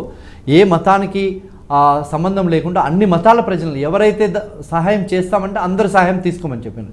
ఏంటంటే ఆలయం అనేది ఒక రాముడు అనేవాడు అందరినీ పరిపాలించాడు. రామరాజ్యంలో అన్ని మతాలు, అన్ని భాషలు, అన్ని ప్రాంతాల ప్రజలు ఉన్నారు. ఆ అందరి యొక్క సహాయ సహకారాలతో గుడి కడితే దాని యొక్క అనుభూతి వేరే ఉంటుంది. అందులో అందరం భాగస్వాములయ్యాము అనేటువంటి ఒక భావన. అందరి బంధువు రాముడు అనేవాడు, అందరి బంధువు, ఈ ప్రపంచానికే బంధువు. ఏ ఒక్క మతానికో రాముడు అందరి వాడు, అందరి బంధువయ్య అనే ఒక పాట ఉంది, భద్రాచల రామయ్య అంటే రాముడు అనేవాడు అందరి బంధువు అన్నాడు. కాబట్టి ఈ యొక్క ప్రజల యొక్క స్వచ్ఛందంగా భాగస్వామ్యం తీసుకున్నారు, స్వచ్ఛందంగా పాల్గొంటున్నారు. కాబట్టి ఇంత పెద్ద కార్యక్రమాన్ని చేయగలుగుతున్నామంటే ఏ ఒక్క ఆర్గనైజేషనో ఏ ఒక్క వ్యక్తి చేస్తే ఇంత పెద్ద కార్యక్రమం జరగదండి. అవును, అంటే అందరి భాగస్వామ్యం స్వచ్ఛందంగా పాల్గొనడం మూలానే ఈరోజు ఆ కరసేవకుల యొక్క త్యాగ ఫలితము ఇవన్నీ కూడా ఈరోజు మనకు రామరాజ్యం రాబోతుంది. రాముడు మన కళ్ళ ముందుకి వచ్చాడు, రామాలయంలోకి వచ్చాడు. చూడండి స్వామీజీల యొక్క సేవ చేసుకుంటారు, సాధు సంతుల యొక్క వేలాది మంది సాధులు, వేలాది మంది సంతులు ఈరోజు అక్కడ అయోధ్యలో నడే ఆడుతున్నారు. అంటే రామరాజ్యంలో ఆ రోజు ఏ విధంగా అయితే సాధు సంతులకు ఉన్నటువంటి గొప్పతనం, ప్రత్యేకత ఉందో మళ్ళీ అదే జరుగుతుంది. అవును, అయోధ్య మొత్తం కూడా ఈరోజు సాధు సంతులతోటి, అవును, అంటే ఒక గొప్ప వ్యక్తులతోటి. నిజమే, అక్కడ ఉన్నటువంటి ఆ సేవలు చూసుకున్నా కానీ వాళ్ళు ఒక్కొక్కరు తమని తాము మర్చిపోయి తామంతా రాముడి సేవలోనే ఉన్నాము అనేటువంటి రాముడి భక్తకులం, రాముడి యొక్క ఆరాధ్యకులము, రాముడి యొక్క భక్తులము, రాముడి దండు మాది, మేమంతా రామదండులో పనిచేస్తున్నామని చేసే భావంతో ఇప్పుడు చూడండి వందలాది మంది స్వామీజీలు, సాధు సంతులు అందరూ వచ్చారు. ఎక్కడెక్కడి పీఠాధిపతులు అక్కడికి చేరుకున్నారు. వేలాది మంది పీఠాధిపతులు. అది కదా వాళ్ళు కోరుకుంది, అది కదా వాళ్ళు అనుకున్నది. రామరాజ్యం అంటే ఇలా ఉండాలని చెప్పేసి స్వామీజీలు కలలు కన్నారు. అవును, ఆ కలలు నిజమయ్యాయండి. ఇప్పుడు నిజమే. సో ఇప్పుడు సాధు సంతులు మనకు వేలాది మంది సాధు సంతులు ఈ దేశంలో మనం ఆరాధించే వాళ్ళు సాధు సంతులు. ఆ సాధు సంతులు అందరూ కళలు ఏ కళ అయితే కన్నారో ఈ రోజు అది నిజం జరిగింది. సో వాళ్ళందరికీ సన్మానాలు కూడా జరుగుతూ ఉన్నాయి. వాళ్ళ స్వహస్తాలతోటి రాముణ్ణి మళ్ళీ రామాలయంలోకి తీసుకొచ్చారు. అంటే వాళ్ళ ఆధ్వర్యంలో రాముణ్ణి తీసుకురావడం అంటే అది ఒక గొప్ప విషయం. మళ్ళీ రామరాజ్యం వచ్చింది, రామరాజ్యంలోకి మనం పోతున్నాము అనే ఒక అనుభూతిని పొందుతున్నారు ప్రజలందరూ కూడా. ఇప్పుడు దేశానికి ప్రధానమంత్రి, ఆ రాష్ట్రానికి ముఖ్యమంత్రి, ఆ రాష్ట్రానికి గవర్నర్ ఎలా అయితే ప్రాధాన్యత ఉంటుందో ఆ పదవికి హోదాకే కాదు, అందులో ఇప్పుడు రామ జన్మభూమి తీర్థక్షేత్ర ట్రస్ట్ చేసినటువంటి కృషి వెనకాల కనిపిస్తోంది కోటేశ్వర శర్మ గారే కదా, విహెచ్పికి సంబంధించి. సో వీళ్ళందరూ కూడా ముందు నుంచి భాగస్వాములయ్యారు, ముందు నుంచి ఇందుకోసం పోరాడారు, అహరహం శ్రమించారు. కోర్టు కేసులు ఎన్ని అయినప్పటికీ దానికి కావాల్సినటువంటి ఇన్ఫర్మేషన్ అంతా సేకరిస్తూ, కావలసినటువంటి డాక్యుమెంట్లని అందచేస్తూ ప్రతిరోజు ఒక రాముడి బంట్లలాగా, రాముడి దండులాగా, రామసేనలాగా వాళ్ళు పోరాడుతూ వచ్చారు. అక్కడ పాల్గొన్నటువంటి ప్రధానమంత్రి కావచ్చు, ముఖ్యమంత్రి కావచ్చు, లేకపోతే ఆర్ఎస్ఎస్ చీఫ్ మోహన్ భగవత్ గారు కావచ్చు, వాళ్ళు రామ భక్తుల్లాగా పాల్గొన్నారు. నేను ఈ దేశ ప్రధానిని అనే భావాన్ని పక్కన పెట్టి, నేను ఈ రాష్ట్రానికి ముఖ్యమంత్రిని, నేను ఒక ఆర్గనైజేషన్కి ఒక పెద్ద గొప్ప వ్యక్తిని అనేది భావం లేదు. ఈరోజు సామాన్య భక్తుల్లాగా ఈరోజు రాముడి పాదాల చెంత వాళ్ళ యొక్క మోకరిల్లి రాముడిని వేడుకునే విధానం ఏదైతే ఉందో అది చూస్తుంటే ప్రజలందరూ కూడా వాళ్ళని అసలుకి నిజంగా రామదూత ఏదైతే రాముడు ఒక దూతను పంపించేసి రామాలయం కట్టించుకున్నాడు అనే అటువంటి ఉదాహరణ మనం చెప్పుకోవచ్చు ఈరోజు. సో మరి కాసేపట్లో అంటే 1:15 ప్రధానమంత్రి నరేంద్ర మోదీ మాట్లాడతారు. అందుకు సంబంధించినటువంటి వేదిక కూడా అక్కడ ఏర్పాటైంది. అయితే అక్కడున్నటువంటి ఏర్పాట్లను చూసినప్పటికీ ఒక మహాక్రతువు, మహాఘట్టం, మహోన్నతమైనటువంటి ఘట్టం, 100 ఏళ్ళు ఎదురుచూపులకి, ఆ నిరీక్షణకి ఈ రోజు ఒక తెర పడింది. బాలరాముడు మళ్ళీ అయోధ్యలో అడుగు పెట్టడం, ఆ 100 సంవత్సరాల పోరాట ఫలితమే ఈ రోజు మనం గెలిచాము, మనం విజయం సాధించామనడానికి ఒక నిదర్శనం ఏంటంటే ఈరోజు రామాలయంలోకి రాముడు మళ్ళీ పునర్ప్రవేశం చేసింది. అవును. సో అక్కడ యోగి ఆదిత్యనాథ్ ఉన్నారు, ఉత్తరప్రదేశ్ సీఎం ఉన్నారు, అలాగే ఉత్తరప్రదేశ్ గవర్నర్ ఉన్నారు, ఆనందీబెన్ కనిపిస్తున్నారు మనకి. దీంతో పాటుగా ప్రధానమంత్రి నరేంద్ర మోదీ ఉన్నారు, ఆర్ఎస్ఎస్ చీఫ్ మోహన్ భగవత్ ఉన్నారు. ఇప్పటిదాకా అఖాడాలు అనంట మఠాలు, ఆ మఠాలకి సంబంధించి పీఠాధిపతులు వీళ్ళందరూ సాధు సంతులు అక్కడికి చేరుకున్నారు. వాళ్ళందరిలో మొహాల్లో కూడా ఆనందం కనిపిస్తుంది, గర్వం. వాళ్ళు ఏదైతే కలగన్నారో సాధు సంతులు, మఠాధిపతులు, పీఠాధిపతులు, స్వామీజీలు, వాళ్ళందరి కళ ఏంటంటే రాముడు ఆలయం నిర్మించాలి ఈ దేశంలో, మళ్ళీ రామరాజ్యాన్ని తీసుకురావాలి. అది నిజమైపోయింది ఈరోజు. అంటే వాళ్ళు కన్న కళ అది నిజమైంది. రామాలయాన్ని వాళ్ళ అంటే చాలా మంది స్వామీజీలు చూడలేకపోవచ్చు, చాలా మంది చాలా దశాబ్దాలుగా కలలు కన్నటువంటి స్వామీజీలు, మఠాధిపతులు, పీఠాధిపతులు వాళ్ళు చూడాలి. ఈ రోజు ఉన్నటువంటి స్వామీజీలు చూడడము, ఈ రోజు ఉన్నటువంటి ప్రజల మనం చూడడం, నిజంగా రాముడు మళ్ళీ వచ్చాడు, రామరాజ్యాన్ని స్థాపించబోతున్నాడు, రామరాజ్యం మళ్ళీ రాబోతుంది, ఈ దేశం ప్రపంచంలో మళ్ళీ మొట్టమొదటి దేశంగా నిలవబోతుంది అనే దానికి ఇదొక నిదర్శనం. సో ఇప్పటిదాకా మనం గర్భాలయాన్ని చూసాము. ఇప్పుడు ఓవరాల్గా టెంపుల్కి సంబంధించినటువంటి స్ట్రక్చర్, అక్కడ ఉన్నటువంటి పుష్పాలంకారంతో పాటుగా ఇవన్నీ అవుతున్నాయి.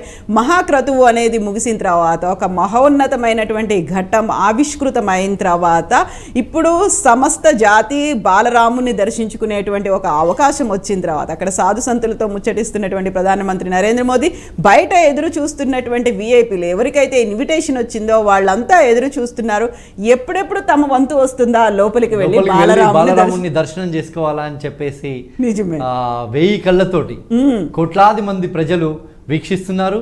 వేలాది మంది స్వామీజీలు, మఠాధిపతులు, పీఠాధిపతులు స్వయంగా ఇప్పుడు మన రాముణ్ణి దర్శించుకోబోతున్నారు. సో అక్కడ సన్మాన కార్యక్రమాలు జరుగుతూ ఉన్నాయి. ముందుండి నడిపించినటువంటి సాధు సంతులు, కరసేవకులు, ఆ ఆనందం అనేది కనిపిస్తోంది. ఒక జై శ్రీరామ్ నినాదాలు కనిపిస్తున్నాయి. శ్రీరామ జయ రామ జయ జయ రామ మంత్రం అనేది ఒక ఈ రోజు దేశమంతా మారుమోగుతుంది.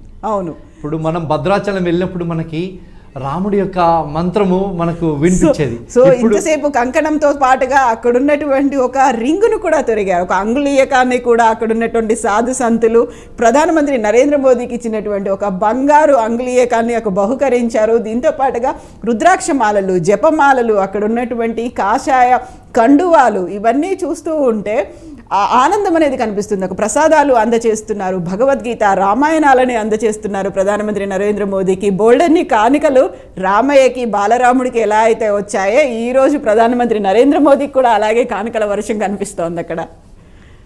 అంటే ఆ యొక్క భవ్యమైనటువంటి దివ్యమైనటువంటి మందిరంలో రాముడు కొలువయ్యాడు. అవును.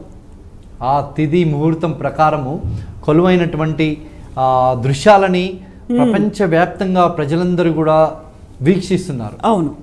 అక్కడ ప్రధానమంత్రి గారు కావచ్చు, ఒక ఉత్తరప్రదేశ్ ముఖ్యమంత్రి, అక్కడ ఉన్నటువంటి యోగి ఆదిత్యనాథ్ గారు, అక్కడ ఉన్నటువంటి పెద్ద పెద్ద మఠాధిపతులు, స్వామీజీలు, ఆర్ఎస్ఎస్ చీఫ్, విశ్వ హిందూ పరిషత్ కోటేశ్వరరావు గారు, వాళ్ళందరూ కూడా క్రతువులో భాగస్వాములు కావడము నిజంగా వాళ్ళందరూ కూడా ఆ పూర్వజన్మలో చేసుకున్నటువంటి అదొక అదృష్టం, సేవా భాగ్యం.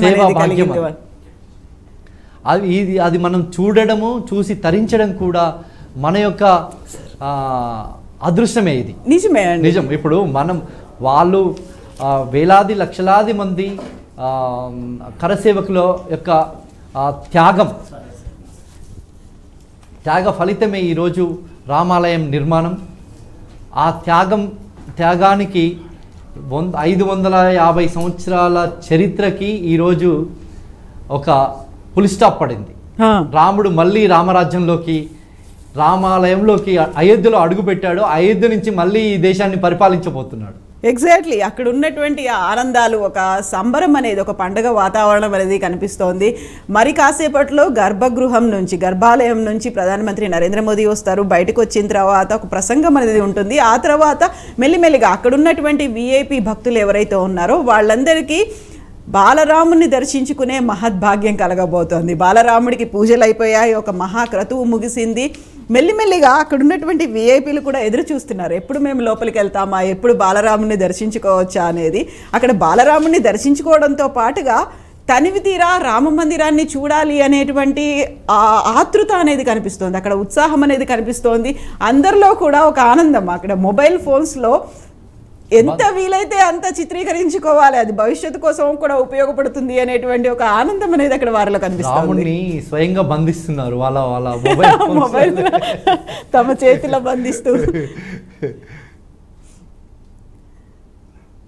సో బాలరాముడికి సంబంధించి మనం మొత్తం మందిరానికి సంబంధించి చూస్తున్నాము. ఇంటర్నల్గా ఉన్నటువంటి ఎలాంటి స్ట్రక్చర్ అనేది కనిపిస్తుంది. దీంతో నాగరా శైలిలో నిర్మితమైనటువంటి ఈ శైలి మనకి దక్షిణ భారతదేశానికి సంబంధించి చూసుకుంటే ద్రవిడియన్ శైలి అంటారు. ఈ ప్రవేశానికి సంబంధించి కూడా అక్కడ మనకి ఇప్పుడు ద్వారాలు తెరిచి ఉన్నాయి కాబట్టి కనిపించట్లేదు, కానీ ద్వారాలని కూడా కంప్లీట్గా గోల్డెన్ ద్వారాలు, మహాద్వారాలని సువర్ణ తాపడంతో చేసినటువంటి ద్వారాలు అనేది కనిపిస్తున్నాయి. చుట్టూ ఇప్పుడు మనకి 360 డిగ్రీస్ యాంగిల్లో కనిపిస్తోంది. రామ మందిరానికి సంబంధించి పుష్పాలంకారం అనేది ఉంది, రామ్ అనేది ఉంది, జై శ్రీరామ్ అనేది ఉంది, అయోధ్య రామ్ అనేది పుష్పాలతో అలంకరించినటువంటి ఒక కంప్లీట్గా ఉన్నటువంటి రామ మందిర స్ట్రక్చర్ని మనం చూస్తున్నాము. ఇక్కడ బిగ్ స్క్రీన్స్ అనేవి పెట్టారు. అక్కడ మరి కాసేపట్లో ప్రధానమంత్రి నరేంద్ర మోదీ మాట్లాడబోతున్నారు విఐపీలతో, అక్కడ ఉన్నటువంటి మీడియాతో, అక్కడికి వచ్చేటువంటి ప్రజలతో. ఎట్ ద సేమ్ టైం ప్రపంచవ్యాప్తంగా ఉన్నటువంటి రామ్ భక్తులతో ఆయన మాట్లాడబోతున్నారు. ఓవరాల్గా ఆ సందేశాన్ని వినిపించబోతున్నారు. సో అక్కడ ఉన్నటువంటి జయ ధ్వానాలు అయితే వినిపిస్తున్నాయి. అక్కడ ఒక మాహోల్ అంటారు హిందీలో, ఆ ఆనందకరమైనటువంటి వాతావరణం అక్కడ కనిపిస్తోంది. ఇక్కడ మనకి కనిపిస్తున్న వాళ్ళంతా స్పెషల్ ఇన్విటేషన్లో వచ్చినటువంటి సాధు సంతులు. అక్కడ ఉన్నటువంటి అఖాడాలుగా పేర్కొంటారు. మఠాలకి సంబంధించి ఆ మఠాధిపతులు ఉన్నారు, పీఠాధిపతులు ఉన్నారు, ఇక మరోవైపు సెలబ్రిటీస్ ఉన్నారు, పొలిటీషియన్స్ ఉన్నారు. లోపల ఉన్నటువంటి స్ట్రక్చర్ని అందరంగా సుందరంగా భవ్య దివ్య మందిర నిర్మాణం జరిగింది. లోపల ఉన్నటువంటి స్ట్రక్చర్స్ అన్నీ మనకి కనిపిస్తున్నాయి. వాటిని చూస్తూ అక్కడ ఉన్నటువంటి బంగారు ద్వారం అనేది కనిపిస్తుంది, స్వర్ణ ద్వారం.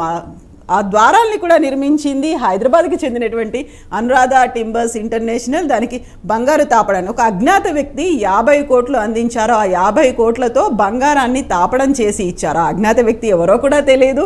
సో మహాద్వారాలు 44 ద్వారాలు ఉండబోతున్నాయి. 44 ద్వారాల్లో మొదటి అంతస్తుకు సంబంధించి కంప్లీట్గా నిర్మాణం అయింది. ఫస్ట్, సెకండ్ అండ్ థర్డ్ అంతస్తులు అనేవి ఈ సంవత్సరాంతానికి కంప్లీట్ అవుతాయని రామతీర్థ క్షేత్ర ట్రస్ట్ చెప్తోంది.